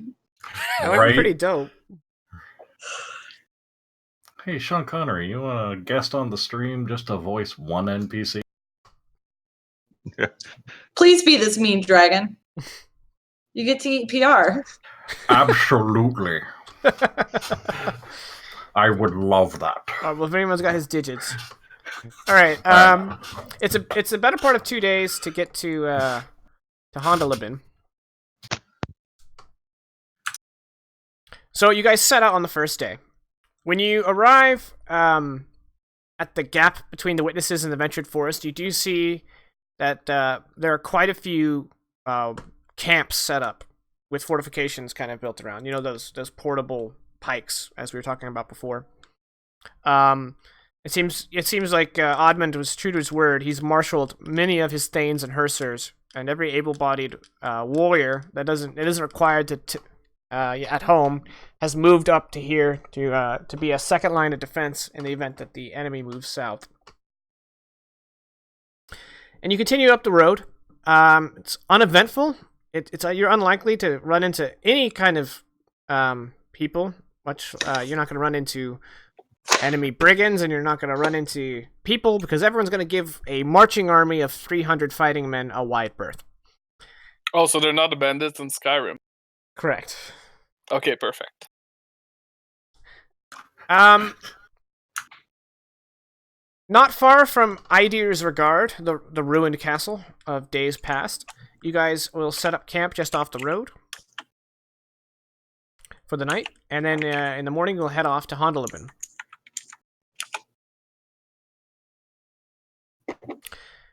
That night, Aakulu, you have a very vivid dream. One that you can remember every detail upon waking up. You find yourself kind of having the dream is this out-of-body experience where you rise up from your body and you kind of fly across the fields until you arrive at the ruin of Idir's Regard. And in the ruins, you hear, as if you're right next to it, this heavy but also rhythmic and calm breathing. Just this really...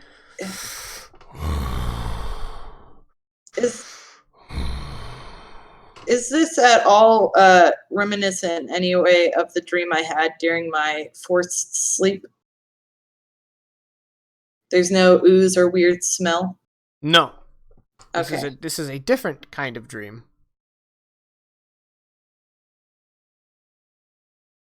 So it's a lot like getting a phone call where someone just breathes into the phone for a while, and then you're like, okay, I'm yes, just gonna hang up. There is a gravitas to the breathing.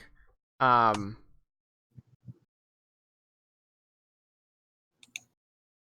about all I could say. Okay. It has a lot of presence. Like a overconfident theater kid. Exactly. Or someone who's definitely going to die in my hunter campaign. Has too much presence and not enough everything else.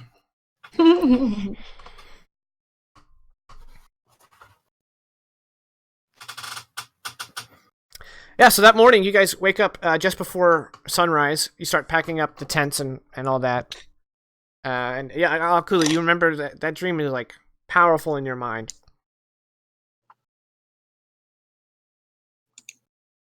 All right.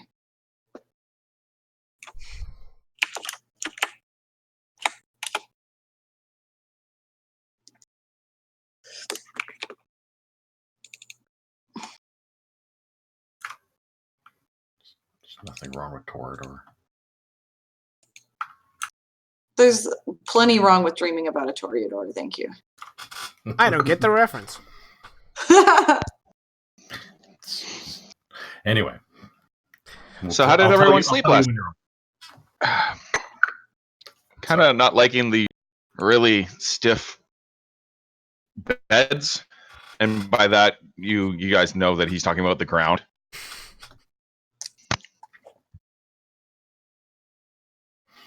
Oh no, I packed like 7 feather pillows. I use that as bed. I don't have any more clothes. It's all feather pillows in my backpack.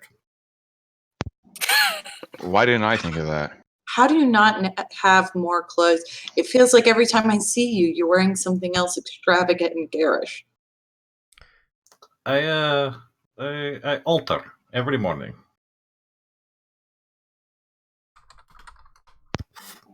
How do you change the colors? Fashion stops for no man, especially not war.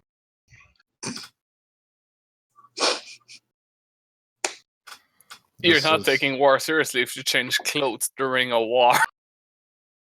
You're not taking fashion seriously if you do not change clothes all the time. You're not taking your wounds seriously if you're not changing the dressings during a war. You did not fight well enough if you got wounded. You are like a bag of quarters and not sneaky enough. Next you're gonna say that people who made it into the Hall of Hides weren't fighting well enough. No, the contrary.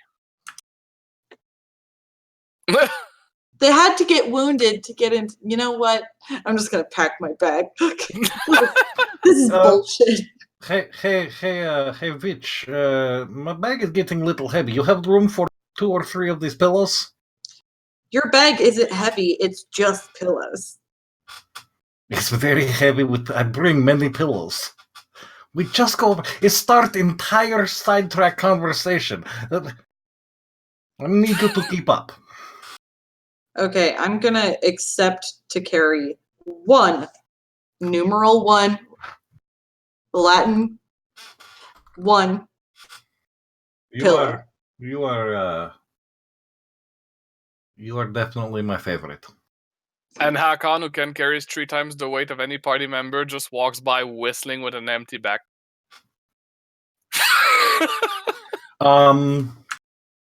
Sleight of hand check to swap backpacks.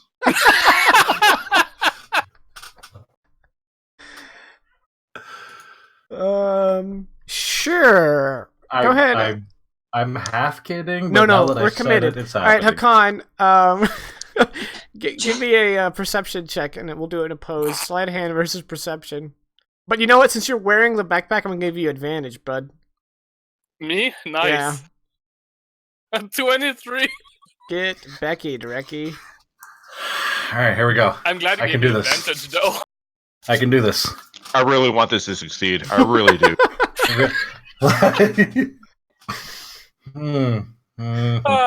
You have inspiration. I do. Inspiration on. I am totally. You know what? I have complete confidence in my capabilities later on in the session. I'm using my inspiration. Nope. So Hakan, what are you doing tugging on my backpack? It really isn't Skyrim after all. You forgot to put a bucket on my head. What was your bonus? +5. +5. He yeah, also that has was a +5. Okay, so it was a fair fight. Yeah, I am a scout afterward. After all, Rayleth is not actually like a thief type rogue at all. Yeah, no. I was checking to see if maybe you need help carrying your bag. I was trying to switch our backpacks because yours is light and mine is heavy. Well, give me yours. Oh, could I have done that from the start? Wow, this guy really is easy to play. Okay. Yes. Okay, cool. Here, take it. Thanks. I appreciate you. I just put the other one on my back. No, you carry one on the front and one on the back. It's like balancing out your spine. If I do that, one's going to the ground when we fight, though. It's gonna be. and now Rayleth continues his march with much more of a spring in his step. And does Akulu want to bring up her dream or keep it to herself, and we can just press? No, keep it. No. Okay.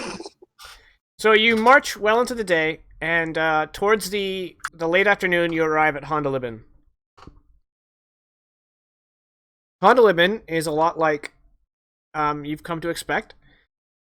It has a small palisade wall on the inner part of the town, which is about half of its diameter. And the rest of it, is unprotected. However, spilling out of the streets and for like a quarter mile beyond where it normally would end are a bunch of tents and makeshift lean-tos. As everyone in the area that could has come to Hondalibin. And even as you arrive, there is a group of maybe 30 people stocking up mules and carts and getting ready to head down the Axe Road, probably straight towards your city. This is a perfect time to recruit, Finrare. Better not. Is there like some sort of place that's higher than the others, like verticality wise? A soap box, a milk crate. Either of those will work. Yeah, sure. A stump, walls.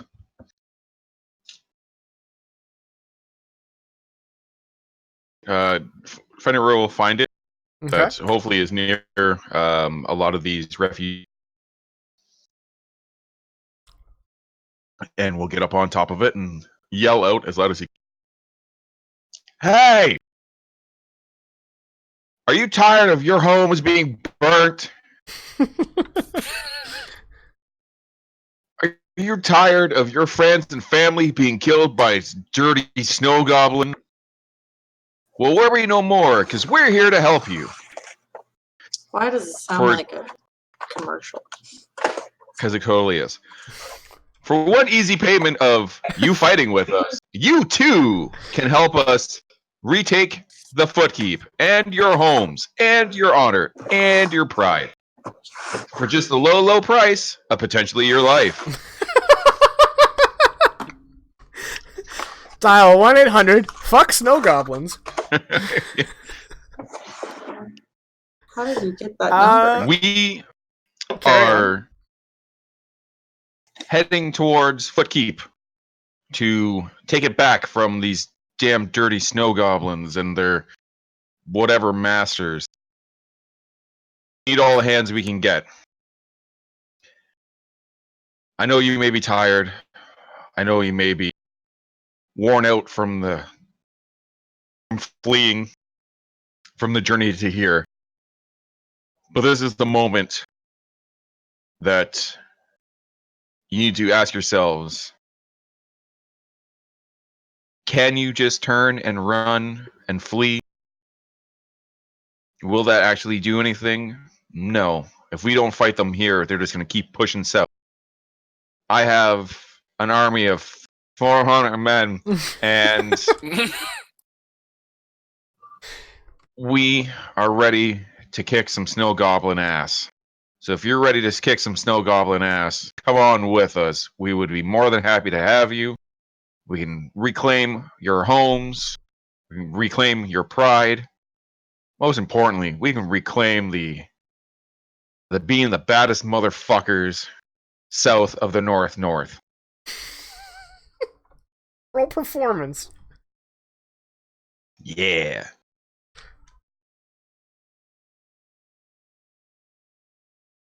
Performance. Go. And I do not have advantage.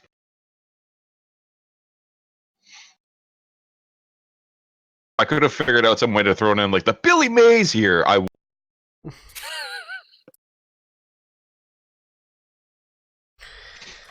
right. That's pretty. Billy Mays is the ancestor. You mean the descendant? No. Oh. I mean the ancestor. Oh, one of his ancestors is Billy Mays. I understand now. All right. I thought his name was Bill for Mason. The word gets out that you're putting together a force to retake the Footkeep. And about 45 able-bodied warriors join your ranks. I should have also mentioned that it was BYOW. Yeah, they have. That's how many you can get who have their own weapons.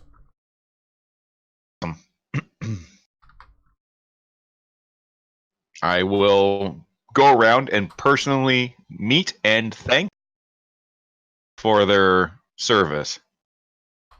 Okay. Akulu's going to follow him. Yes.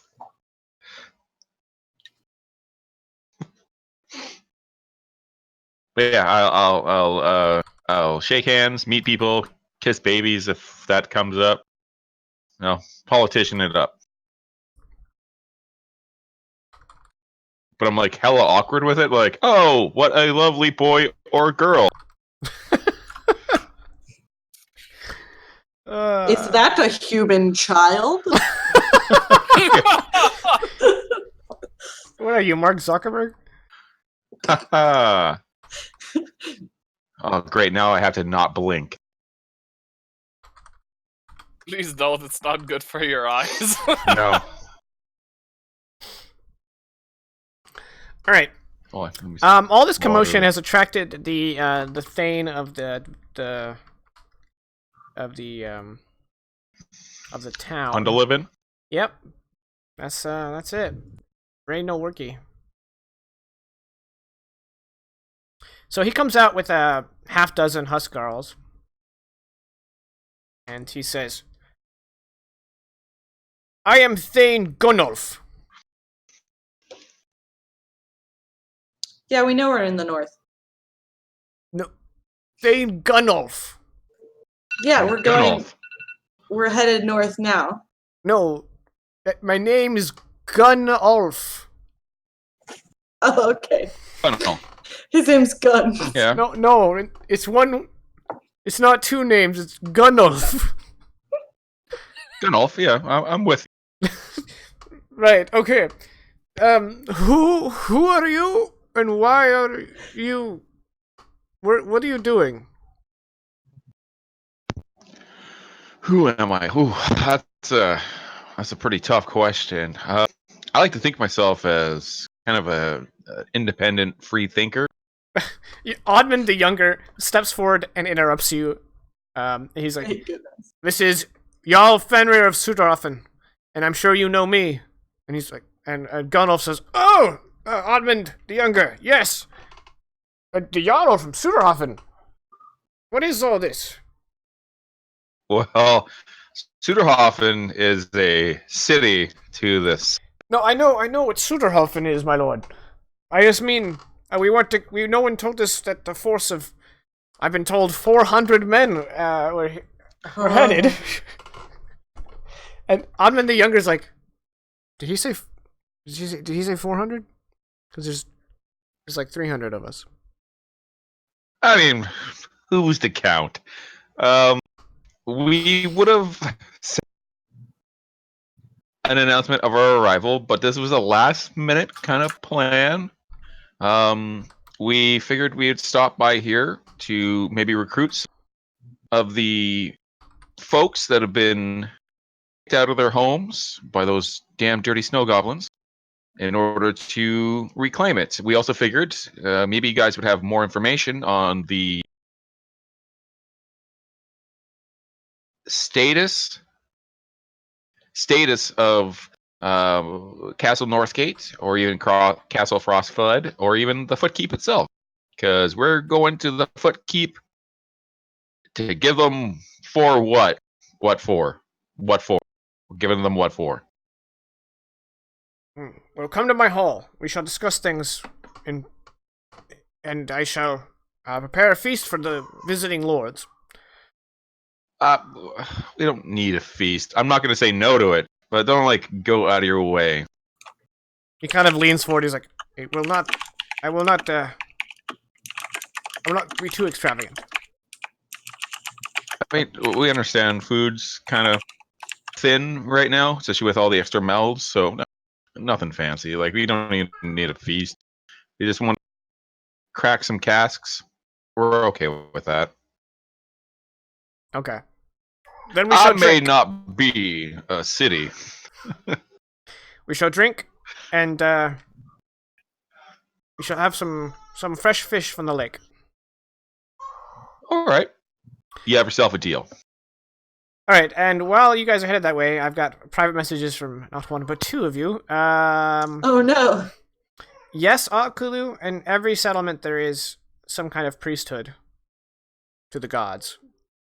Cool. And Raylath,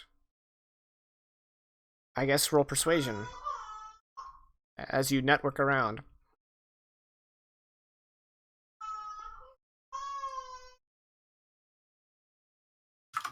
It's a dirty 20. Yeah, you make contact with some smugglers. Okay. I'm basically just trying to get a lowdown on anything going on that we're not going to get through official channels. Okay. That's going to be a scene, and then we got the scene at the hall.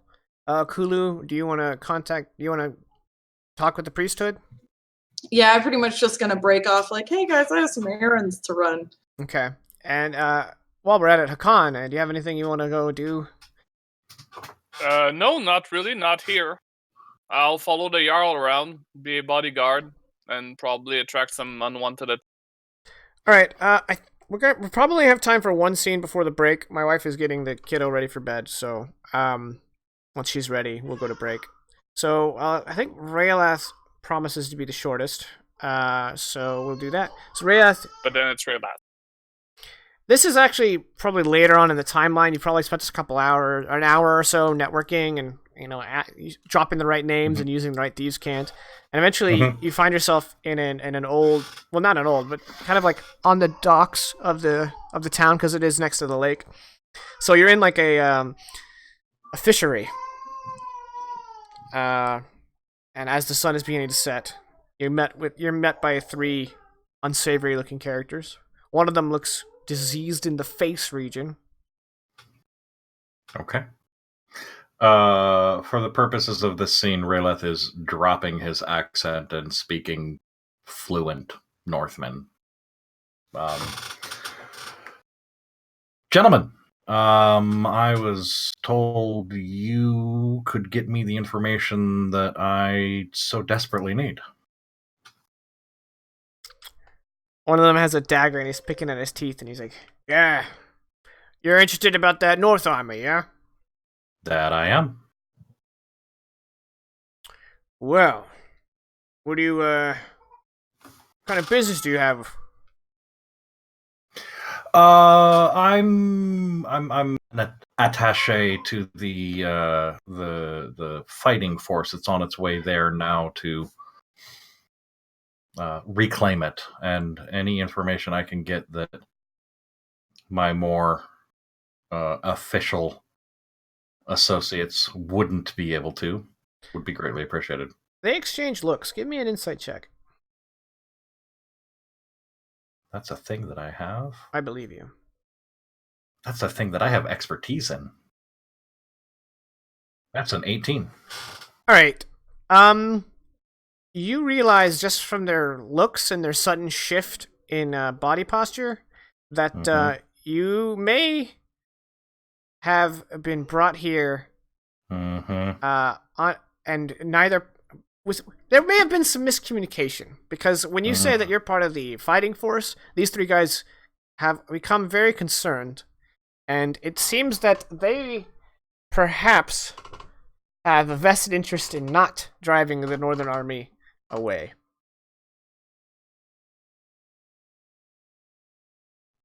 Okay. But yes, as I said, I'm an attaché to the force heading over to reclaim the foothold. And with my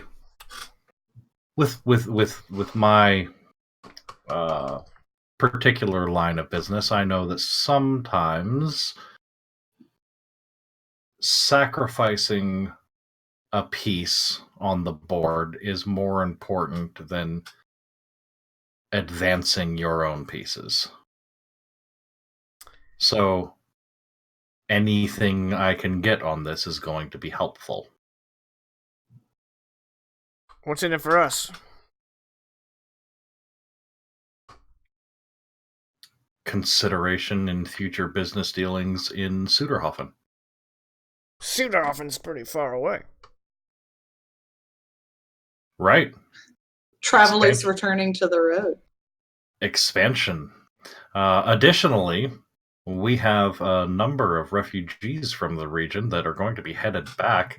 If there's something that you gentlemen need for your own business needs here, I might be able to convince some of those returning kinsmen of yours to carry a couple of extra bags. Well, you see, business for us is going pretty well. We've got a new line of revenue. But, what information exactly are you looking for? Number of combatants. They all look at each other and share a chuckle. I'm missing out on why that's humorous. Care to provide me some context? The blotchy figure with blisters on his face, like, eh. You ever been to Frostvale, Scaleface? I can't say that I have. Pus eye. Well, there's a reason we Northmen don't go there. It's a breeding ground for snow goblins. That's what I've heard. It's a proving ground for the troll folk. Okay. And it's a recruitment ground for the frost giants. And let me just tell you this. They're done proving, they're done breeding, and they're done recruiting. And they're coming. Instead of fighting them, you should do the smart thing. Make yourself useful. That's what we've done. And one of them kind of looks at him like, shut up. So, what's this new line of business you guys have? I'm always interested in expanding into new markets. Doesn't sound like you'd be interested. It sounds like you're trying to drive a wedge between us and our new associates. That is indeed what it sounds like. If you're deaf and you didn't hear me okay, I'm going to cut the innuendo. The whole sacrificing pieces on board. If it needs to stay in their hands, I need to know, and I need to know why, so I can help make that happen. Deception. Is that clear enough?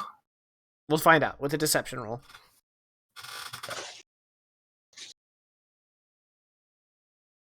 Deception. That's a 12. That means that was a 3 on the die. Ugh. You have a +9? Ouch. I do. Let me see how dumb these guys are.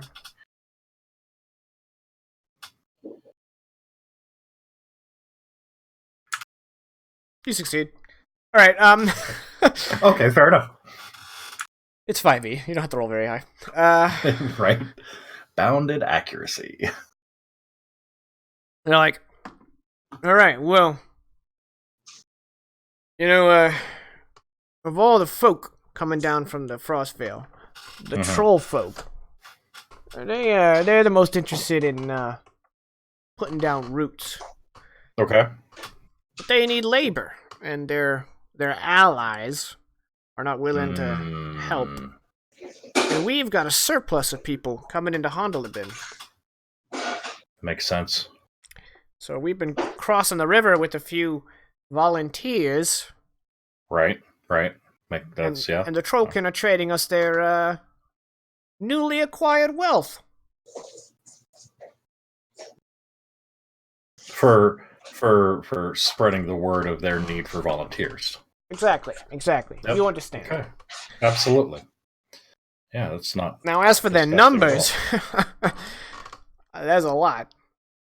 I personally, I do not have the capacity to count that high. Is it bigger than potato? That is not a number. Ah, very good. You passed. But is it bigger than a bread box? If we're heading up with a force of 300, should I try to save my compatriots the hassle? Let me just say this. If you're marching with an army of 300 men, you should stop. Okay. Perfect. See, I'm glad we could come to an accord here. Is there anything in particular, aside from your newly minted line of business, that you could use coming up from Suderhofen? Well, we hear Suderhofen needs some people relocated. The refugees. Sure. Yeah, they're headed back as... See, therein lies the problem. They're headed back once we can liberate their homes. But if we're not going to be liberating their homes, they don't come back. Hence, I ask, other than that line of business, is there something you need? It's going to take some work for me to make that happen. I want to be able to deliver on something that I can deliver on. Well, not right now, but our associates may be interested in Suderhofen in the months to come. That's going to require some heftier renegotiation later on down the line. That's not something I can promise. Well, next time we meet, we'll lay down some track. That's not a term they would use. That's fine. Keep moving on. Okay. That sounds good to me. What's your name? The question every GM likes to hear. I'm ready. Our name's Hemming. Hemming? All right, Hemming. You can find me at in the Market District in Suderhofen if you're ever down our way. At Karag's Fineries. And you guys are headed for the Footkeep, huh? That's the plan, but with your information, I'm going to see if I can't stop that from happening. Wise man. All right, well, best of luck to you. Hopefully, this will be the start of a lucrative friendship. That's what I hope. Have a good one, Hemming. And as we fade out on that scene, we are going to go to break. We'll be back at past, and we'll have some more Dire Roll Endfrost. Stick around. Thank you guys for joining us thus far, and we will see you soon. All right, we're back. Oh, stop. And we're gone. All right.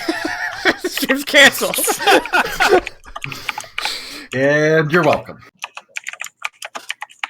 He's freed us. All right. At that, who's still with us on Mixer? I think it's just y'all moderators on Twitch. Who's still with us on Mixer? Make some noise. Is there? I've yet to find a who's in chat thingy.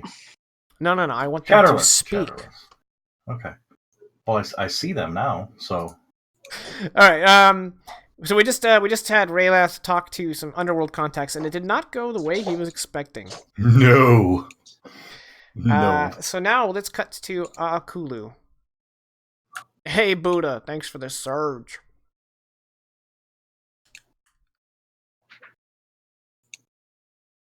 So Akulu, there is a priesthood in the village, in the town. So you could approach, they wouldn't have like a temple, I think that sounds so monolithic, but they would have like a lodge. Okay, yeah, a lodge is fine.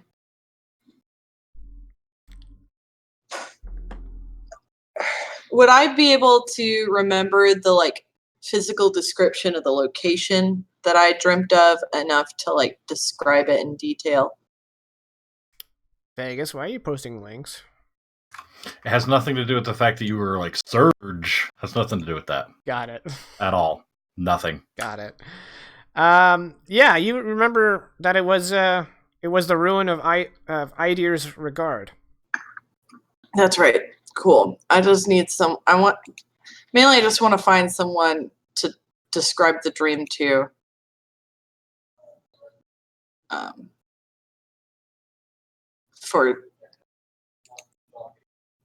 I can't understand dreams. I'm not intelligent. So you meet with a priest and you kind of you just explain your dream? Yeah, that it was a heavy kind of grave breathing that left a shaky kind of feeling. Or I explain it's not the first strange dream that I've had that I might suspect divine involvement. The priest looks at you, and his expression kind of sours the more he looks at you.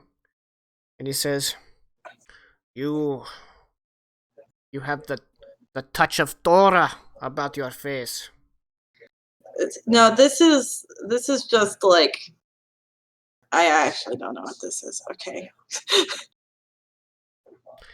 There are rumors that Idar's regard is now the home to a wind dragon.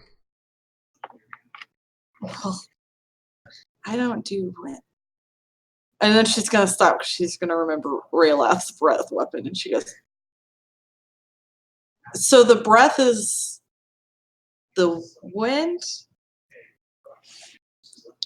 If you are touched by Thora, you may be connected to the dragons.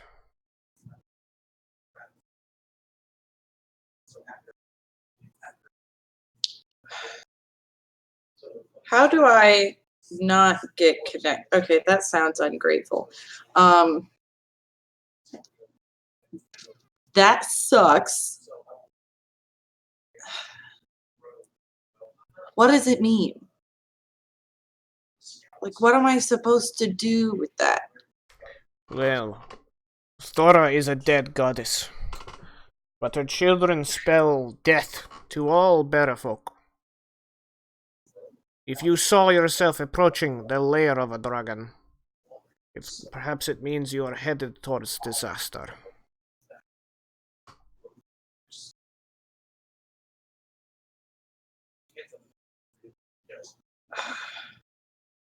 Is there a reason it has to be disaster? I suppose not. It could be something more akin to a calling. But typically, we avoid signs of Thora.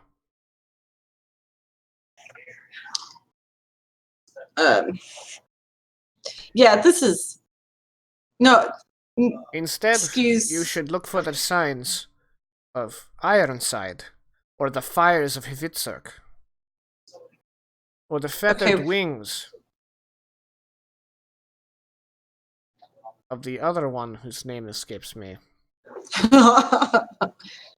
Oh, and what are these signs? Abba, that's the one. What are these signs I should be looking for? If not... There is no encyclopedia of signs. You will know when you see it. If not the signs of... Well, okay, that kind of sounds... excuse the draconic, like, bullshit, but... or dragonic. That's dragonic. God damn it.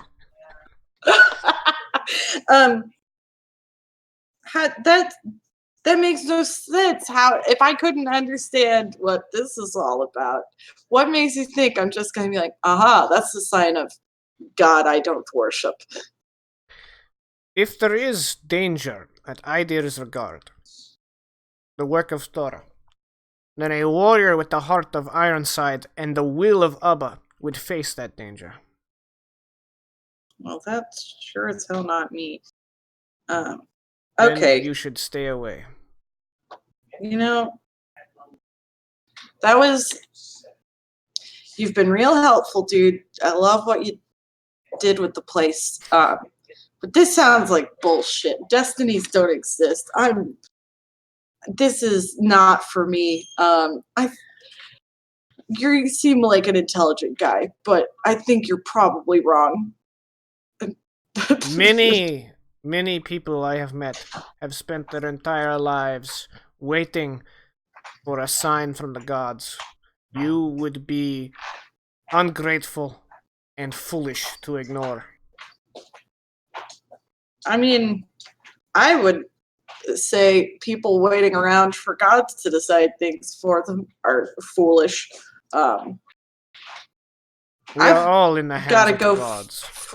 I've got to go free some people from persecution. That's active engagement. She's. I hope that you find wisdom and faith in the gods before it is too late. Okay, Dad.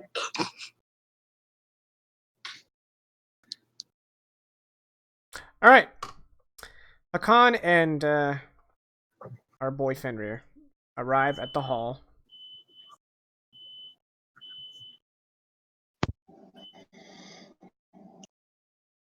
The hall of beeping noises. Of beeping noises. Yes, the hall of beeping noises of Gunoff. And yeah, he brings out some mead and a freshly cooked fish for each of you. And he sits down. He's like, "So, tell me, what are the plans?" Well, was to go and take the keep back, but now it's more of a check it out, see what information we can get. So any information you have, the Footkeep, North Gate would be definitely up our alley, something we're looking for. But we're gonna check out the Footkeep, see what's going on, seeing if we can take it back, and if so, how many men. dedicate to this process, and then go from there. We have heard conflicting things about what has happened at Footkeep. Some say the giants completely destroyed the site. Others say that the trollfolk now reside there. But we all know that no one who is at Footkeep has survived to tell the story. Assuming they could still be there, to have been able to leave. There are some villagers who saw the walls fall. It is unlikely anyone survived. I can't remember the voice I used for this guy, and I'm just hopping around like a crazy drug addict. Maybe that's his rabbit. voice. Oh, okay. Maybe he's been all over the place.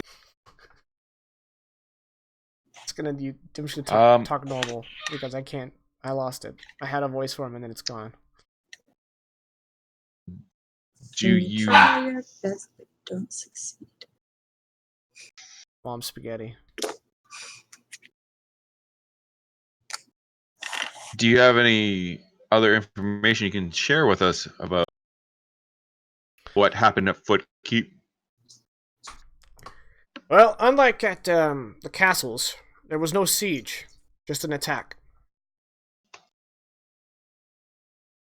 But I will tell you, there was one massive force. There was one warning before the Footkeep was attacked.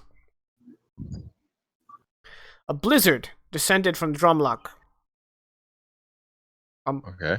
It's at least a month before snow should begin to fall, but the entire area is covered in snow.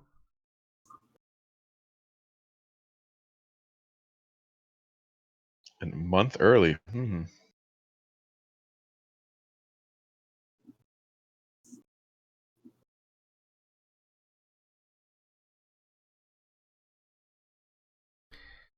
There were some farmsteaders who were headed to the Footkeep to check up on it after the bizarre weather, and they witnessed those damn snow goblins popping out of the snow. They had surrounded the Footkeep. The battle had only just begun when giants rose from the foothills, and that is when the witnesses fled.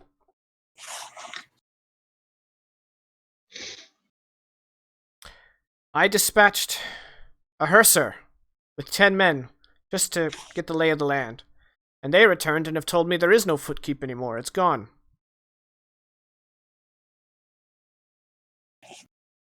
Oh. Kind of like when you say gone, not like we mean like not there anymore, not like some, I don't know, simile or metaphor. As in, it's not there anymore. It's physically gone. But not a day ago, some foragers went along the Iron Rock and they said that they saw the tower. Like I said, conflicting reports. Pardon the question, which may seem weird, but you keep mentioning gone without specifying more details. Were there original reports saying gone, saying there was actually like just no trace? Yes. Or was it destroyed? Okay, no trace. The truth probably lies somewhere in the middle, I've gathered. So we have to get to the center of the foot. No, he means between completely gone and still there and stand. Oh, okay. So back and to then we get to the center.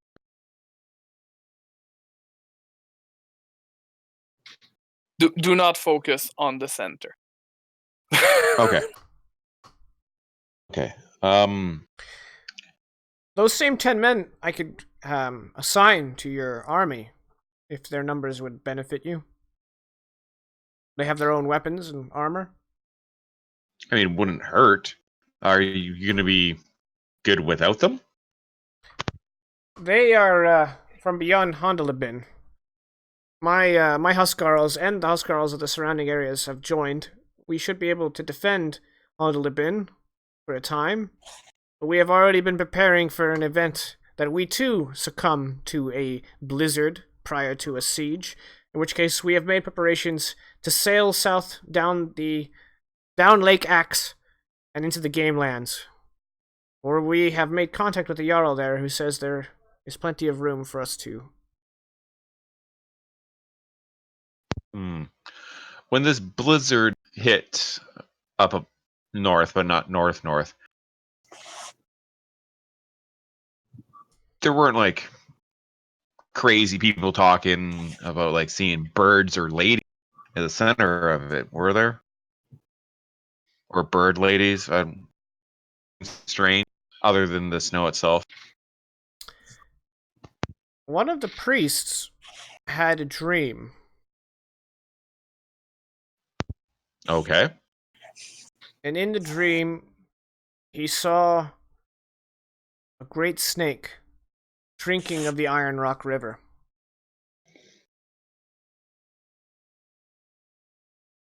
Drinking a what? Drinking it. And in his dream, he said that the snake drank the whole of the river and became the river.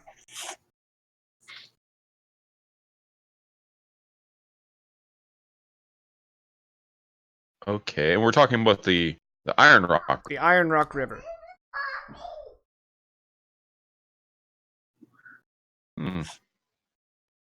Anything else happen after?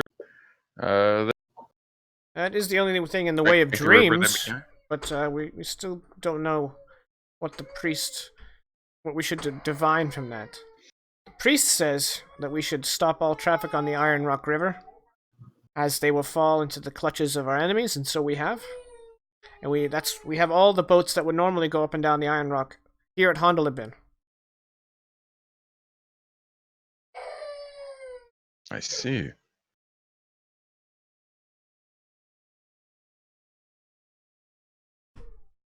I'm quite the I don't want to say expert, but journeyman when it comes to dreams and trying to decide.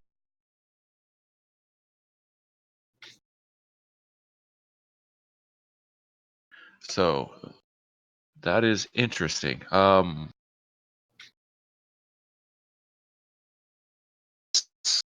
Snow. Was there anyone claiming that it was colder than normal? Maybe like not. Maybe it was ash. Like anything odd about the snow, or the farmsteaders said the only thing odd was the speed at which it arrived, and of course it's ahead of season.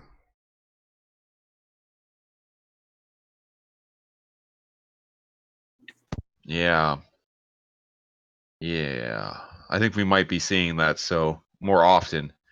I think you are right to prepare to abandon Hondelabin should it come down to it. Odwin the Younger will take that moment to interject and say that instead of fleeing to the Gamelands, he would like them to flee to south of the Witnesses. And the Thane and the Jarl's son start to have a back and forth, and it becomes clear that they are probably going to be having this conversation for a while.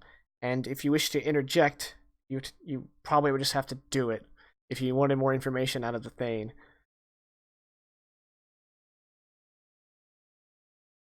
Now I'm going to let that kind of play out. That seems like it's been brewing for a bit, so I'm just going to be like, okay. Well, go ahead and give me an insight check. Okay.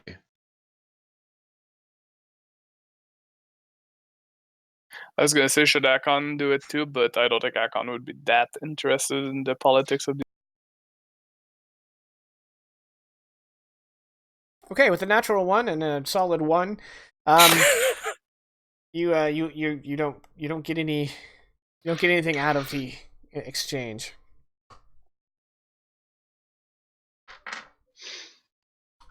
Harkening back to my own dream about blizzards, and then like snow goblins popping up and just like seething rage. Okay. All right. Well, if there's nothing more, You guys regroup outside of the hall. 2 of you have been fed.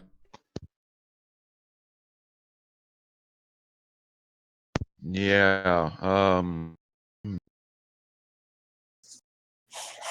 So, does anyone else need anything? We need to talk.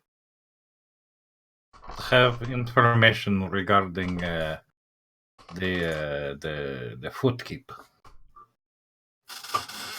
and Hondelbin. Okay, like talk just whatever.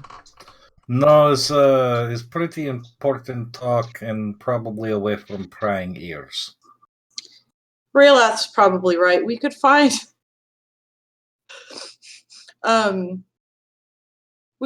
a lodgings. Maybe the Jarl here would offer something. Fenrir, you would have noticed that his hall, he's opened it to his Huskarls. There's not any space. And given the amount of, crude Refugees. assembly, the crude housing of the refugees, there's probably nowhere in the city for your troops or even you to stay. Okay. Go to bed. Okay. That's what we're trying to do, but you just said there's nowhere for us to I'm glad he can't hear you. It seems like we're gonna have to town, city, whatever this is, and then discuss it there. But I mean, if it's important to what we're about to do, I'm always interested on hearing about it. I mean, I'm also interested in just hearing because it's good to hear things. Music, laughter. You guys set up camp like 100 feet outside of Hondlebin, and once the war tent is pitched, you guys can have a private meeting inside.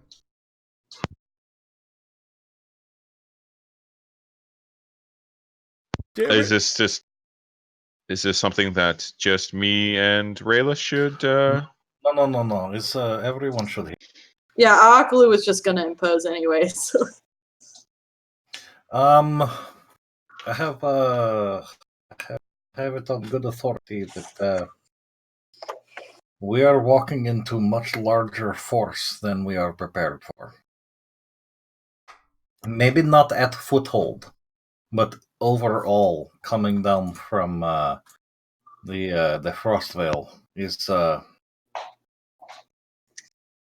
I know. Some of the Fjell folk have mentioned things are happening, but this is big and it is dangerous, and obviously it's probably best to go scout. But if it is what my information says, we do not need to be attacking it. We do not need to be reclaiming it. We need to be setting up defenses so that when they decide to come further south, that we are prepared. It is snow goblins, trollkin, and they say even frost giants are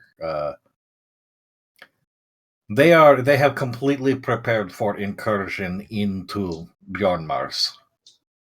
And that is what they are doing. And this is merely the first foray. This is I'm sorry, the what? Bjornmar? No, it's the first what? Incursion. Foray. Okay. First foray. It's foray. Foray. Look over at Akulu and Indraconic. Am I using that word incorrectly? Was that? No. Am I saying that? Okay. And then back into Northman. Da foray. They are coming. And this is just the beginning. Da. The first wave, the first attack. Da. Is additionally some of the less scrupulous of the individuals in Hondelabin and potentially Björkleaf and maybe even as far south as Sudarhofen are starting to take advantage of the plight of the refugees and delving into less than savory business.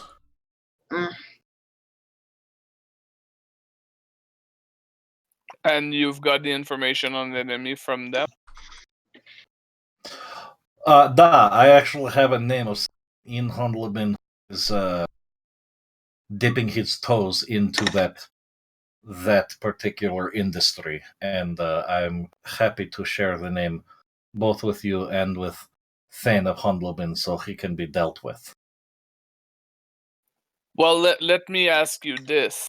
I am a warrior and a scout, so I know nothing of business, but I believe I understand enough that if you're making a new business, you want to keep it going. Are you sure the information they procured you is not in the interest of keeping the business going as opposed to being the...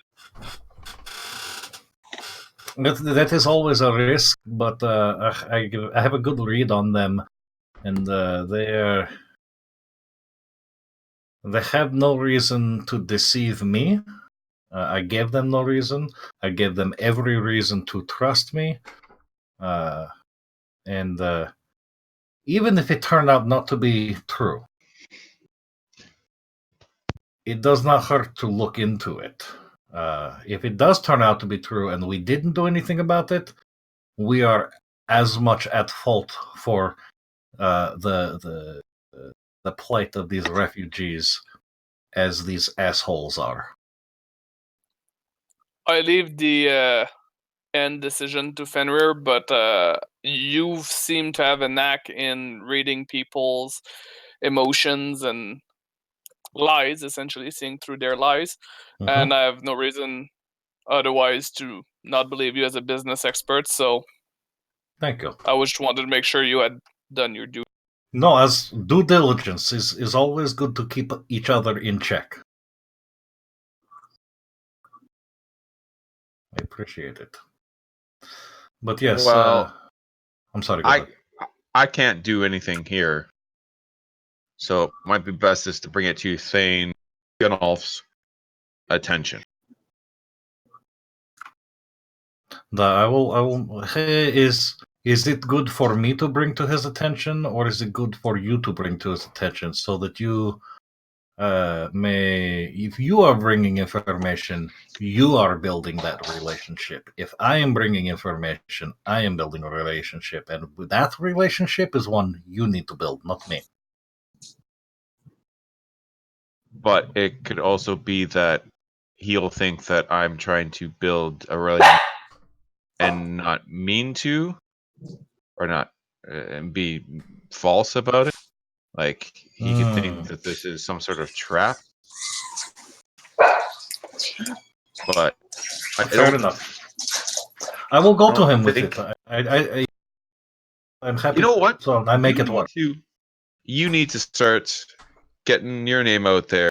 People stop talking such slanderous. Am I using that word right? Slanderous? That's exactly how I like it. Yeah. Yeah. Well, I mean, they're not coming, so it's not a foray.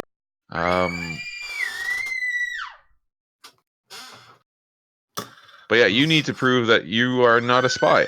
That you are just a tailor that knows people and that is so friendly that people talk to you. I will do so. Maybe go to Oddmeyer's. Oddman Younger. Maybe talk to him first. Okay. That one is probably a good idea because there are fences that need to be mended with both Oddmans. The witch and I might have been a little exuberant in our previous discussions with Jarl Odmund. Well, to be fair, I cannot speak of his son, but the senior is a cow.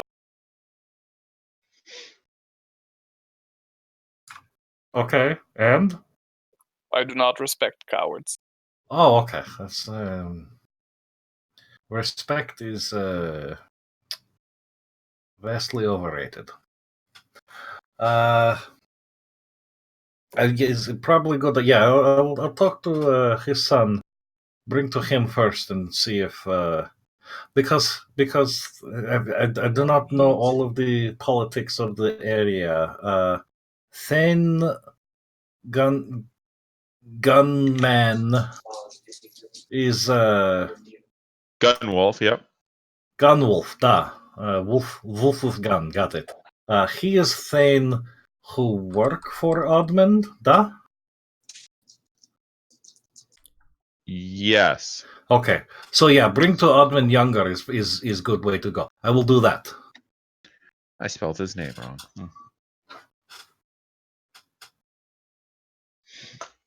Well, to be fair, he did spell Randy with an I instead of a Y, so... I was only off by one letter. I thought it was an O and not a U on the second U. Yeah, no, it's a good idea. I mean, I guess we definitely do have to go. So and he points towards him and Hakan, have been hearing that either the Footkeep's been destroyed or it's magic. Well, not quite, Fenrir. Let me re-explain that. So he's gotten report from his scouts and from refugees from the north that either the entire keep is just gone with no trace of destruction, or that sometimes the tower can be. So it could still be standing, it could be weirdly completely gone, but he believes that it's most likely a mix of the two, aka that the strongest part are standing and most of it's this. But how could you not see the tower? I'm assuming it's a big tower.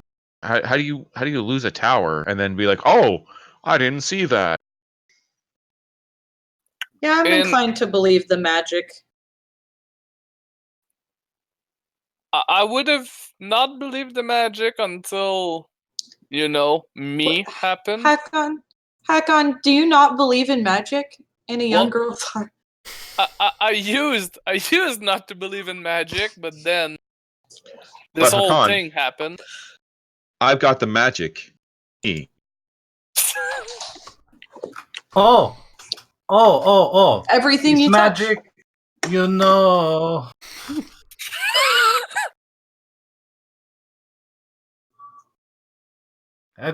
Honestly, I do not understand how this could even be a thing.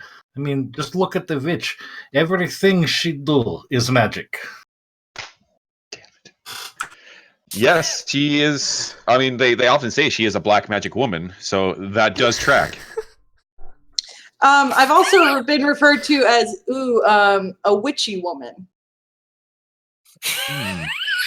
I mean, he just literally just calls you that, so that also tracks. So magic is real, Hakan. Just to let you know. Yes, no, I believe so now. Do you believe in magic? Because yes, I hope you do. Magic. Can we get an F in chat for my sanity? That went away a long time ago. You have 2 children. Fair. Anyhow, I think a scouting mission is still in order to try and get the story. But I kind of just thought of something. Akulu. Seeing you are the more magic-y-ist of us. Well, is it possible for an entire keep just to be magicified out of?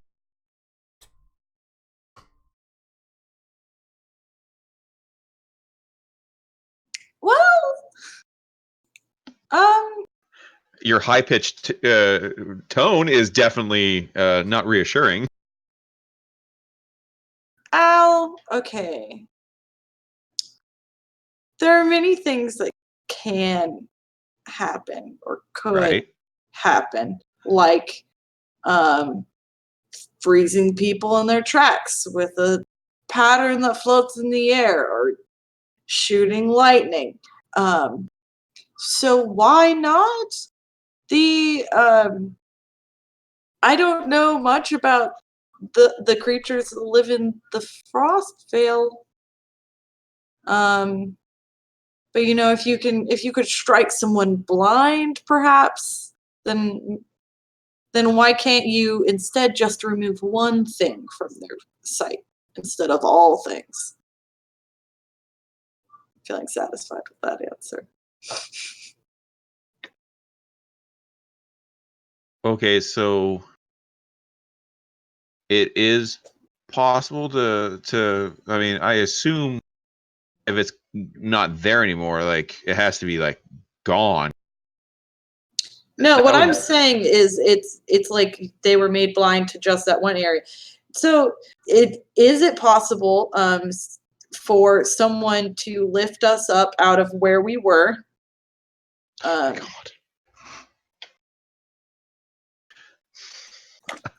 Where we belong, from where we belong. and and instead plant us in a tundra, and then attack us, and then be impervious to a magical sword and break it in half. Was that possible? Yes. So what I'm hearing is the demon and or gods did it? Yes. The gods. Those rapscallions. Always. I mean, they're pretty good. I mean, they blind my foes. They could create a whole new world if they want. You keep using this word. I do not think it means what you think it means. That was really hard to do in the wrong accent. Sorry. I mean, I can see that. Yeah, I guess we're gonna have to go there, and I'm kind of hoping that it is magicified, and it maybe it's like blinks in and out, like when you because so going, let's say they're the blind, so it's like people are closing their eyes, and for that second before, like when it's their eyes are closed, you don't see it, but then they open up because you're blinking, and then you do. I'm hoping it's like that. Akalu puts a hand on Fenrir's shoulder. Do you think you're blind when your eyes close? I mean, wait, can you see through your eyes when they're closed? I mean, am I the only one that can't? Do you think that's blindness? Do you think that's what blindness is?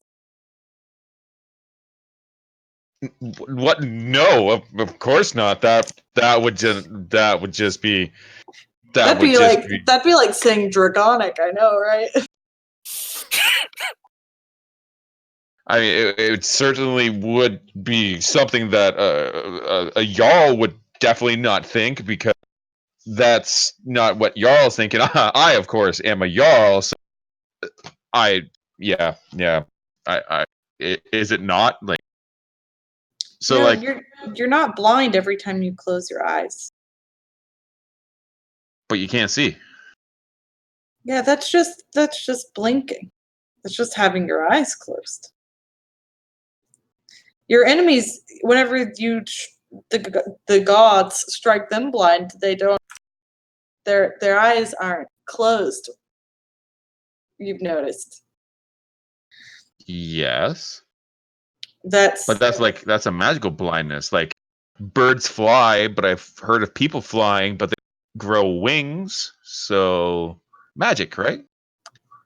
I think what she's trying to explain, Jarl Fenrir, is that if you cannot see when you're supposed to see... Hakan, you were interrupted as Oddman the Younger and Thane... Oh, that's rude.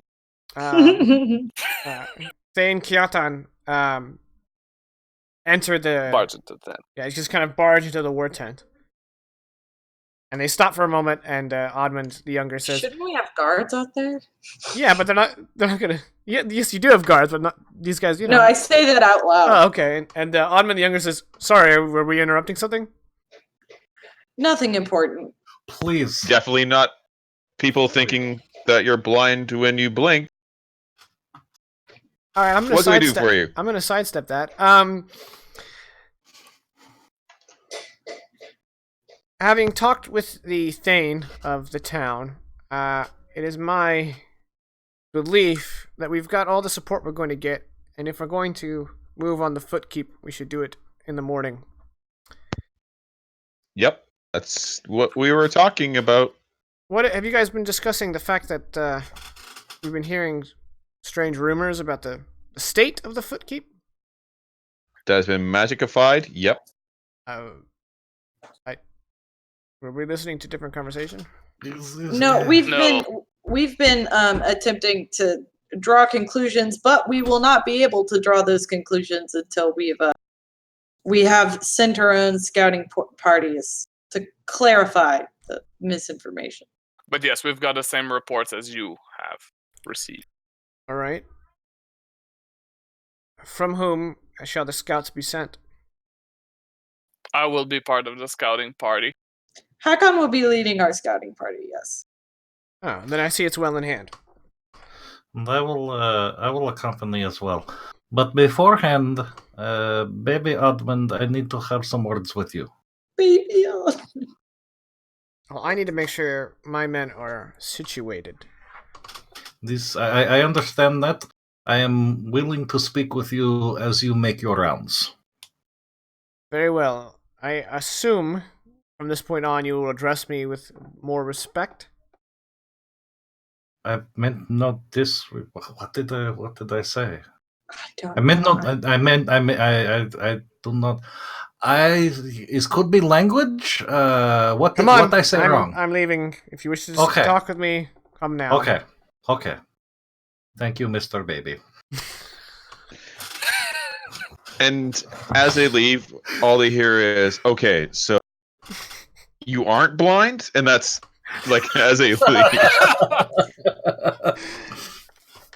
All right. So, what do you want to discuss with Oddmund the baby? The younger. Just basically a rundown of where I found those individuals, the name, descriptions, and exactly what they're getting into. Okay. He will deliver that to the right people. And then I will leave him to his baby duties. Got it. All right, is that all until the next morning? All that's important and serious. Okay. So the next day, am I correct in assuming that the scouting party is the party? Yeah. All right. So you guys will head out ahead of the army. We are? Hold on, whoa. I was...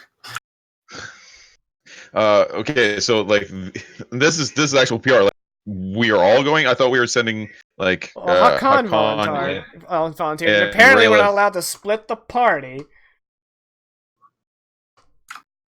I mean, I was going to kind of attach myself to the scouting just in case. Everyone but Fenrir can go, I guess. But if Fenrir is staying back, I can stay back and we'll have this party split evenly. That way it's not like 3 people get a scene, 1 person.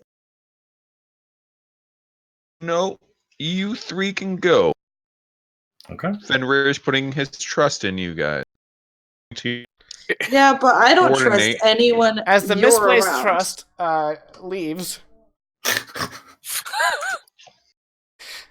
That checks out. All right. So you guys travel ahead of the main force. You're kind of running parallel to the Iron Rock River, but in a more straight line than the Iron Rock River obviously bends and winds. So you guys will get within sight lines of the Footkeep. Maybe an hour or 2 ahead of the main army. Or what should be sightlines. Yeah. Can the 3 of you give me perception checks? And I will use my inspiration for this. How dare you?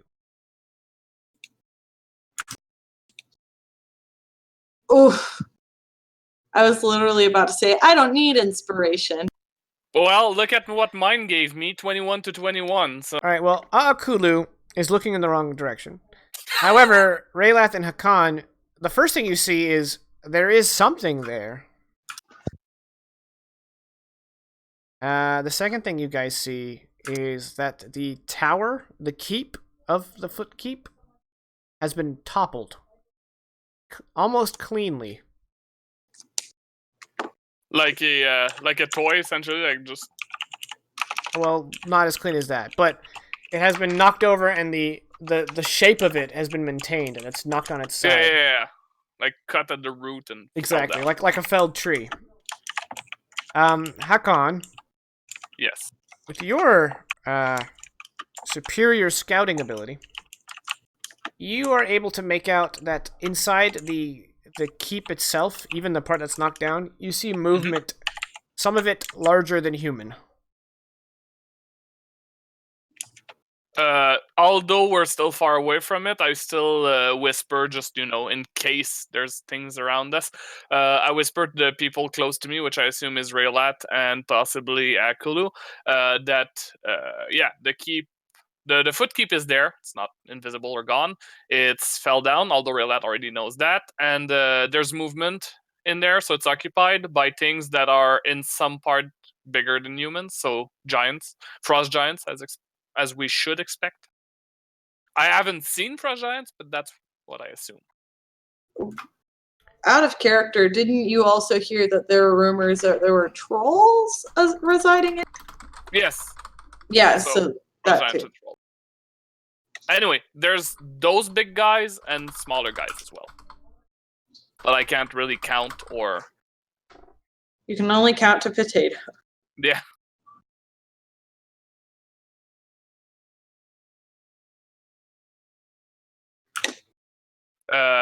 Should we move forward to try to get a head count at this point? Be careful. A general head count, not an accurate one, obviously. This is more your element. We will. I know I'm probably speaking out of turn for the witch, but we will follow your lead. Jaken, before we move forward, as a scout, I want to look ahead to see if there would be a position upon which I feel confident that we would not only be hidden from sight-ish, but also be able to get a good look into the keeps. I should have mentioned. Yes. At this point, actually 5 miles north of, the latitude of Hondalibin, which may have been a little further than 5 miles since you were moving at a diagonal. The river has chunks of ice in it, and any high ground has a patch of snow on it, and there is a chilling wind in the air. And when you... Well, these guys probably pay attention more to it than... Well, you're probably quite comforted by it. Yes. So you would notice it for sure. Oh, okay, fair enough. And you also see that the toppled tower is covered in a blanket of snow. I do point it out, and I say, I think the Thane of Andlebin had mentioned that there was reports of snow coming in faster than normal, and the keep is covered in snow. Couldn't have fallen more than a week, from what I understand. Maybe a little bit more than a week since we departed, and it's already covered in snow. You guys might be able to tell me a little bit more about if that's normal, but I doubt it. Also, has it been snowing? Yep, just beyond the Footkeep, the hills that kind of become the mountain range are completely white with snow. It's like the Footkeep is like the very end of a snowdraft. Has it been snowing on our march north? No. It's just been really cold. We haven't seen any signs of snow on the horizon or anything? Just snow on the hilltops and cloud cover overhead. Okay. Yeah, this doesn't seem normal. or usual. He's quiet, almost too quiet.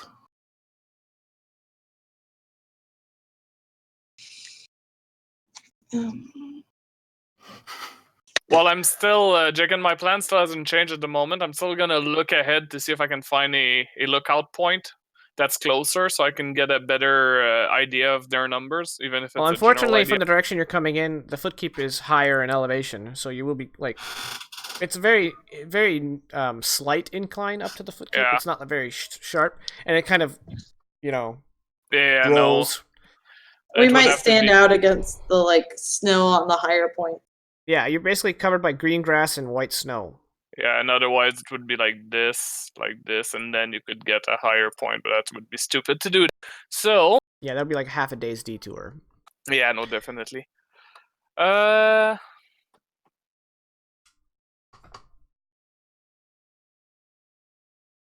think we've already got enough useful information.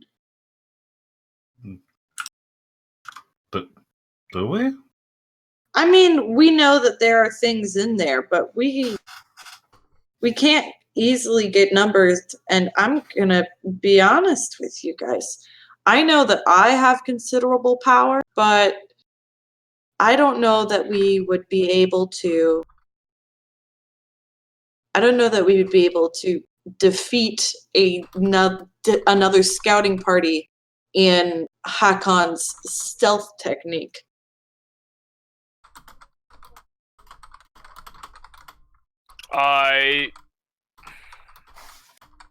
Although I've never seen them that organized, but I doubt that it would send trolls and giants and snow goblins. I don't.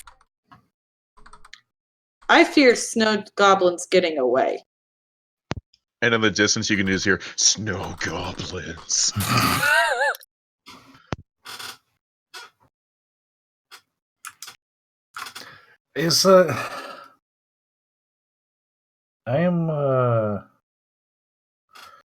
I'm agree. It might be difficult for three of us if they have quicker scouts. But I also agree we need better look. Like we can't. Yeah, obviously we have good information, but we don't have anything more than we had before we come. We know that it's not there anymore. We know that because it's been knocked over, but we don't know anything about how or why or who. We know it's not covered by an illusion or magic. It was most likely hidden by the snow. Or partially hidden by the snow. We know it's occupied, but we don't know by how many. Or by what. Basically, what I'm saying is that my opinion is not going to sway this conversation one way. Because I agree with both sides. I am not afraid of a fight, and I am not afraid, even if the scouts were to report back. What are they going to report? That there's a scouting party coming up? Not a big deal. They probably already expect a count. What does a scouting party normally come in front of? An army. I think they'll think that's worth noting. Yes, but they most likely already expect a counterattack, or they don't care about a counterattack, either or. These are beasts we're talking about. Actually, there's a good point. Depending on exactly how they respond to us, we get a lot of information from that. If they attempt to dissuade us by whatever means, then they are concerned about counterattack. They may be prepared, but they are concerned.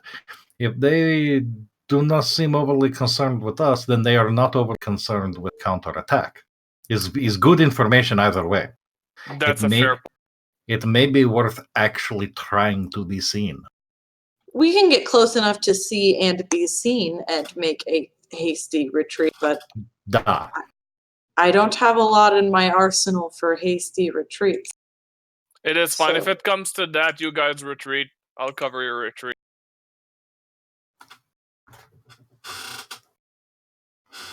Okay, I like this idea.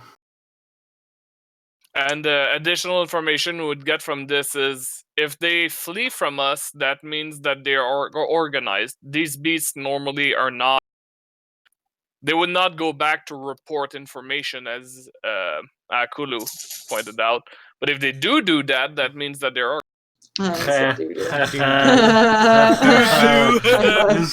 He's funny in all language. So we're in agreement. We're moving forward, at least a little bit more. Yeah. Da. And Jicken, that's what we do. Okay.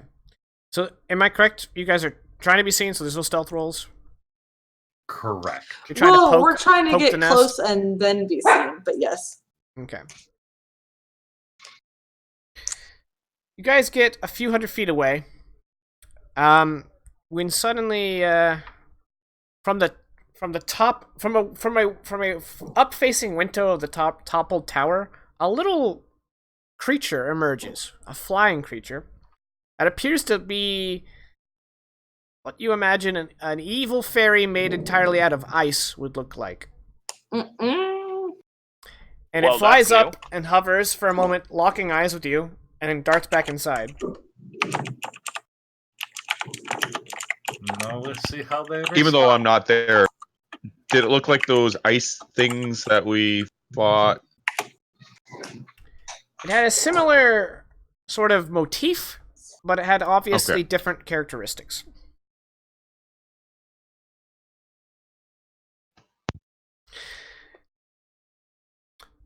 So from the stump of the tower emerges this creature.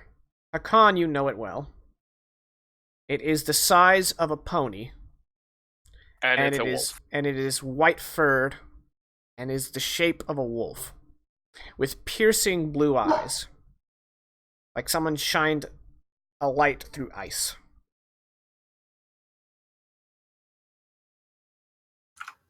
And it comes out calmly and stops and just kind of stares across the 100 feet or the couple hundred feet at you guys. Quick question, since I know them so well from fighting them, I'm assuming it's my token is from one. Do they typically are intelligent or not? Are they more beast-like, or can they at least react? Winter wolves are smarter than ogres, but they're typically dimmer than man. So you wouldn't expect one to talk, but no, they absolutely can talk. Okay, they can talk, yeah, and you would expect them to have minimal tactics, but not like encirclement and whatnot. Yeah, I mean they fight like wolves, so perfect. So the fact that he stops and he's alone is interesting in itself.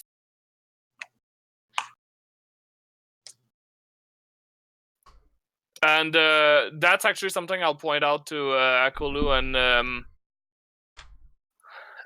and Raylat is I fought these before.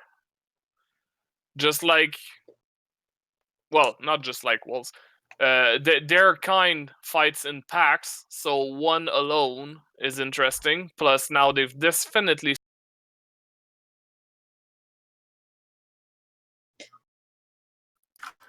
We need to leave. At that revelation, Raylet's head goes on a swivel. Yeah. Where is it? For the other wolves. Raylet, give me a perception check, please. Yeah. Can I also look around, or is it too late to call that? How far away did you say? One of you can make it with advantage, because I assume both of you are proficient. Yeah, I'm proficient. Yes, I'm also proficient. I think Hakan has the highest, right? Probably, I believe so. Yeah, Hakan, I'll assist you. How far away is it again? Oh. A 12 is all you needed because they're not moving particularly stealthily, but they were moving outside of your peripheral vision.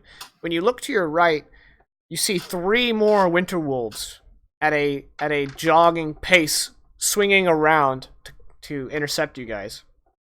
Akon will immediately say, they're trying to cut us off, so it's now or never if we don't want to fight.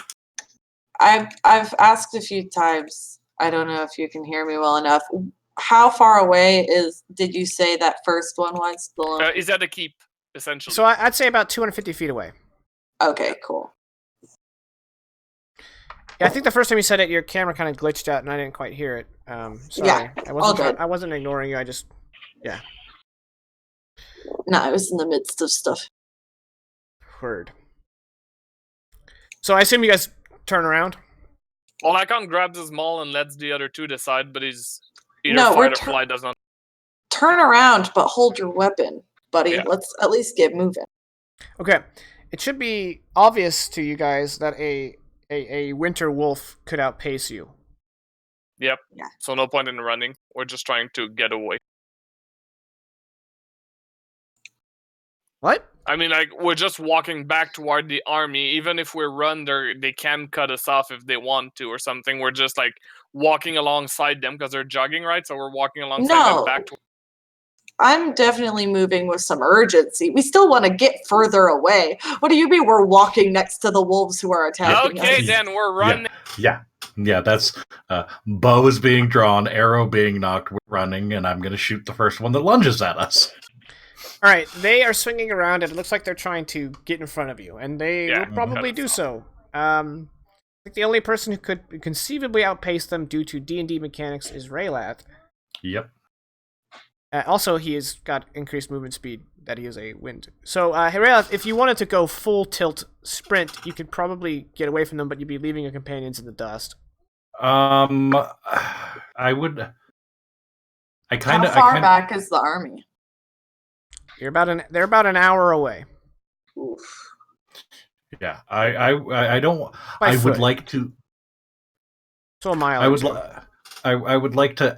I want to outpace Hakan and Akulu, but not directly straight forward. I want to kind of take an angle to maybe peel one or two of the wolves more towards me, so that they don't get a good solid wall behind us.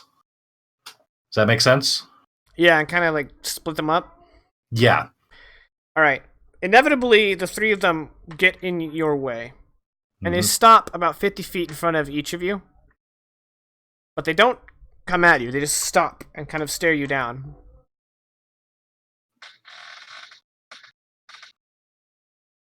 Hakan, what do we do with this? Well, let's try the Fenrir method first. Although I would rather fight. I don't want to touch their shoulder. And I don't see any walls with chains. The one in the middle of their formation tucks its head down and starts approaching whoever would be in the middle of you, probably either Hakan or Kulu.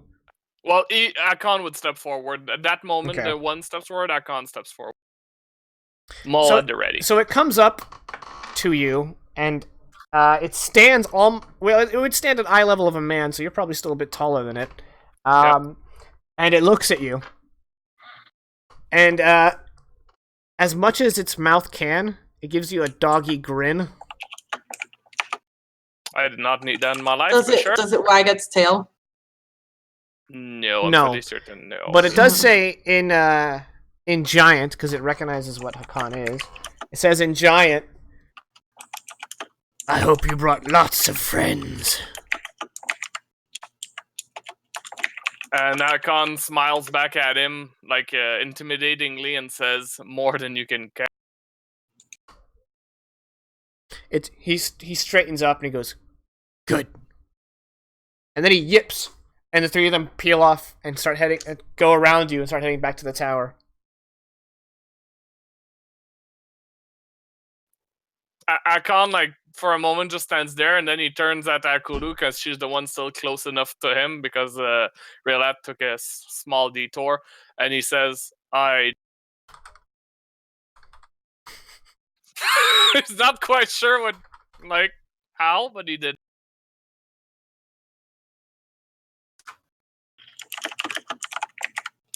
I don't understand Giant. What does happen? So, he tried to intimidate me. He tried to intimidate me, and I scared him away.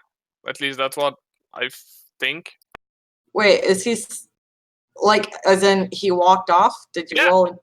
Okay. No, they just exchanged words, and the three wolves just left. Okay. Man. He said, Hakan said words I never thought would come out of his mouth. You would be impressed, Akul.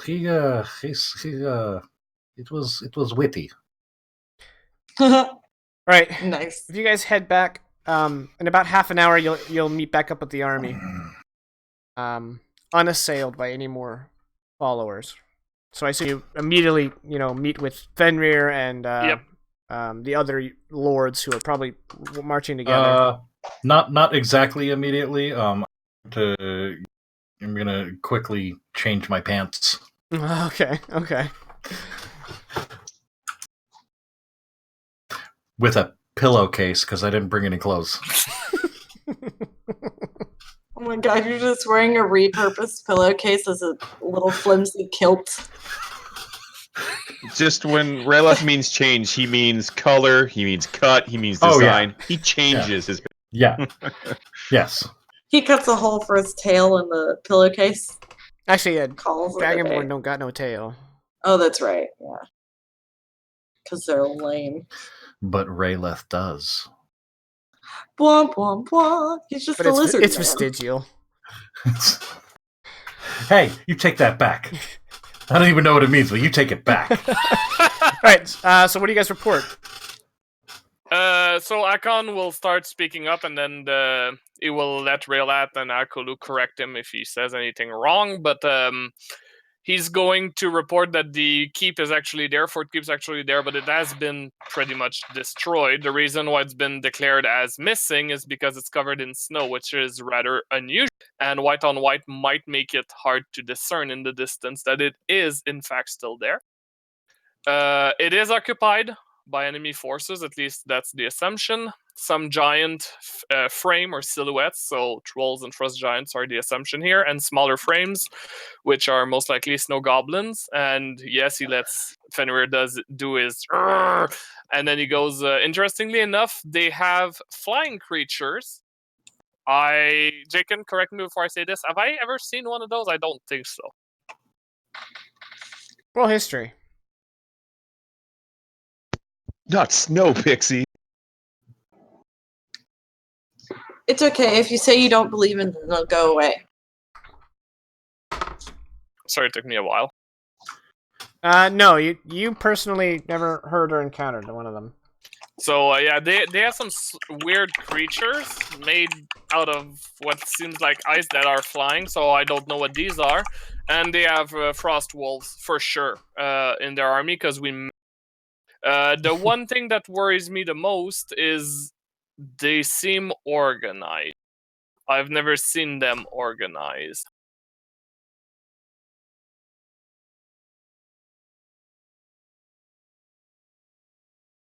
Okay, so you guys went there and were able to seize this stuff. You saw a flying thing and then came back and they didn't see you? Wow, I'm actually kind of surprised. They did see us. That's how we met the dire wolves, or the frost. Oh, okay. What happened? Okay.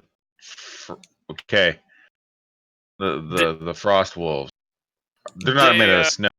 No, they are actual beasts with fur and blood and whatnot. Blood. The one came out of the keep after the flying creature possibly reported our position. And then some of his friends cut us off. One of them came up to what I thought was parley, and I decided to follow your tracks, Fenrir, actually. Thank you for showing me other paths than caving people's or Frostwolf's skull in with my maul. I decided to talk back with them. They tried to intimidate. I spoke back to them to scare them away, and it worked. Oh, really? Yeah. She was very frightening. I did not need to change my pants because of wolves. I needed to change pants because of what he said. So, just in case I have to do it, what do you say to pony-sized wolf to make it scared? Well, it said, and I quote, "Did you bring a lot of meat?" And I said, "More than you can." Oh. Oh. That, to be fair, that wasn't actually exact quote. It was paraphrased, but it was close enough.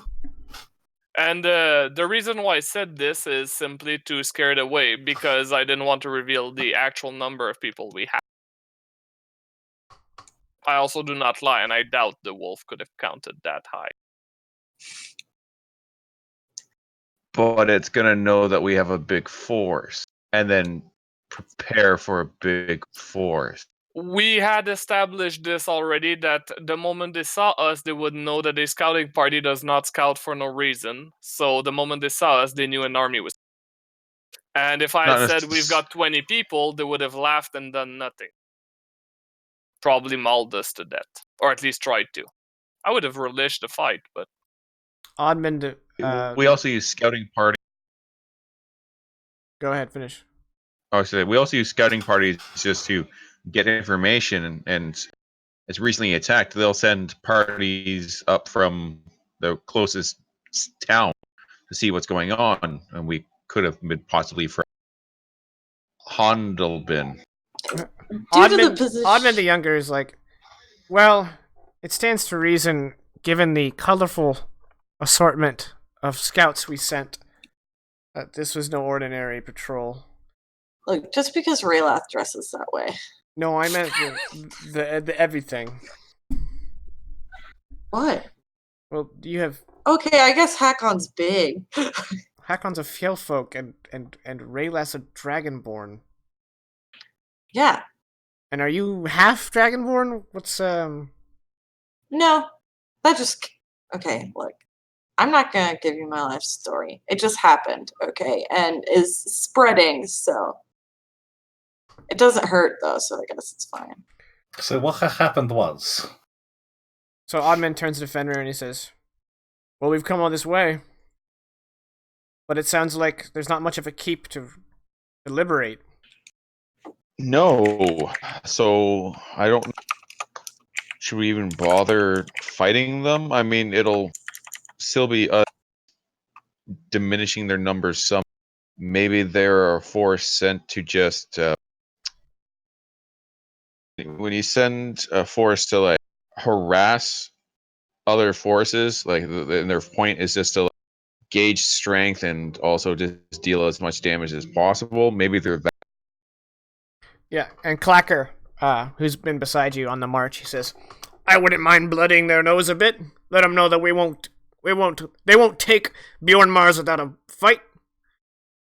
Well, Clacker, that is all the convincing I needed. Let's kick some ass.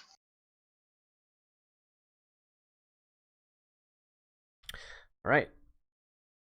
You guys march to the Footkeep. I had an argument, but it was not required.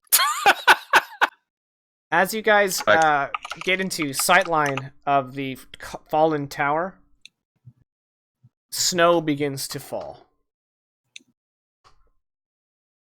Just like the gypsy said.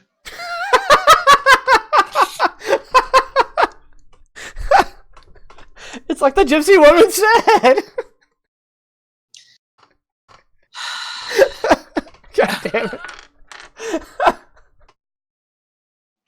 I love that show. Alright, anyway.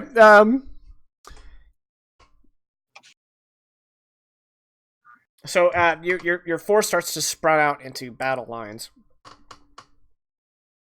Do you have any thoughts on that, or you just like make a line, march?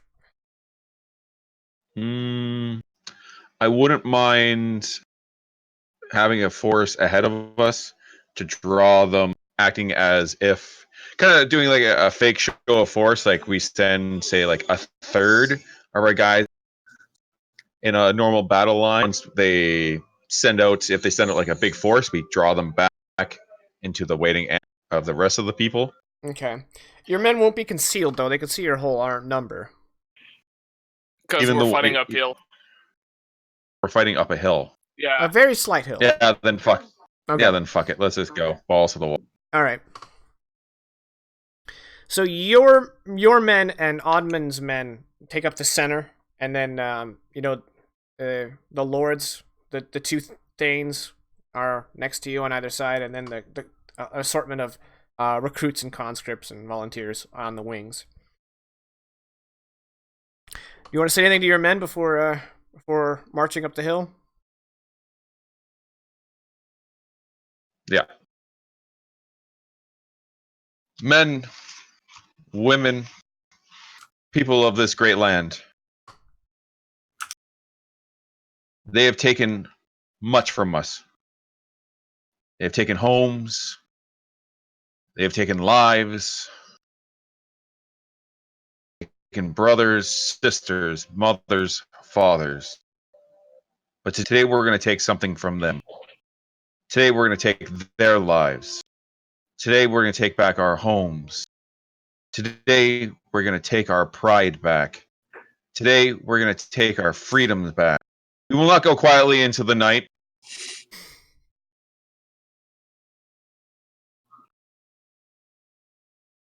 We will emerge victorious. They may be bigger than us, may have strange powers. They may be damn dirty snow goblins. We do not have one thing that we have. What was that? A heart that Okay, heart. Got it. Carry on.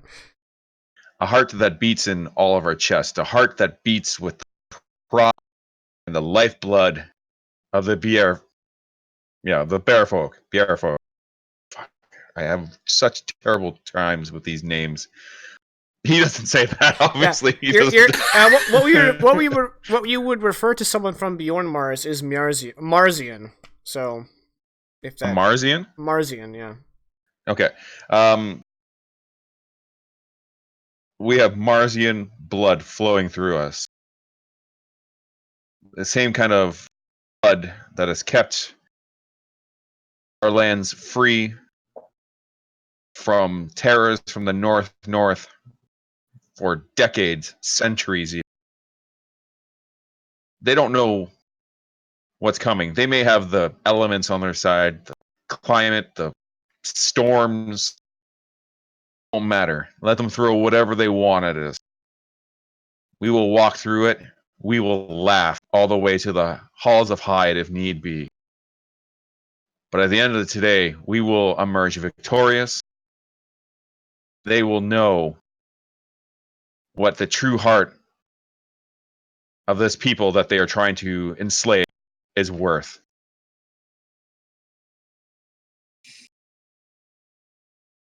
And Clacker, then he kind of just Clacker draws his sword and lets out the first battle cry, which sort of ripples throughout the entire army.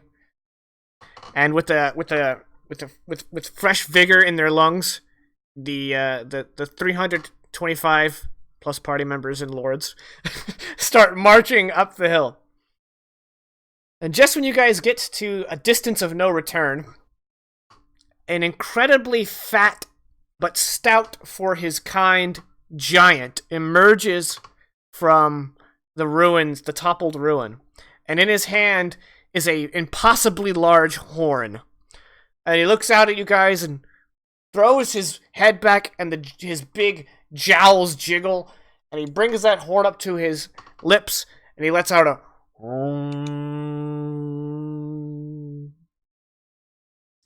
and suddenly, the hillside behind him, all the snow, little blue shapes pop up as snow goblins spring out of the snow and start to take formation up against the keep.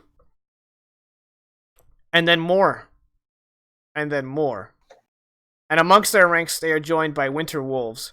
And overhead, 100 of those ice pixies rise up into the air. And your men hesitate for a moment. And then they hear another horn coming from the river. And a great barge rounds the bend. And the barge is filled with troll folk.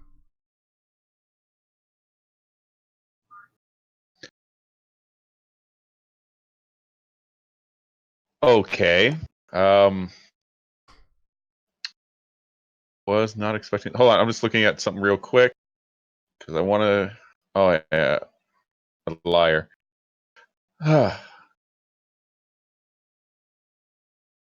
There's nothing. Oh no, a jaw harp. I can do it on the jaw harp.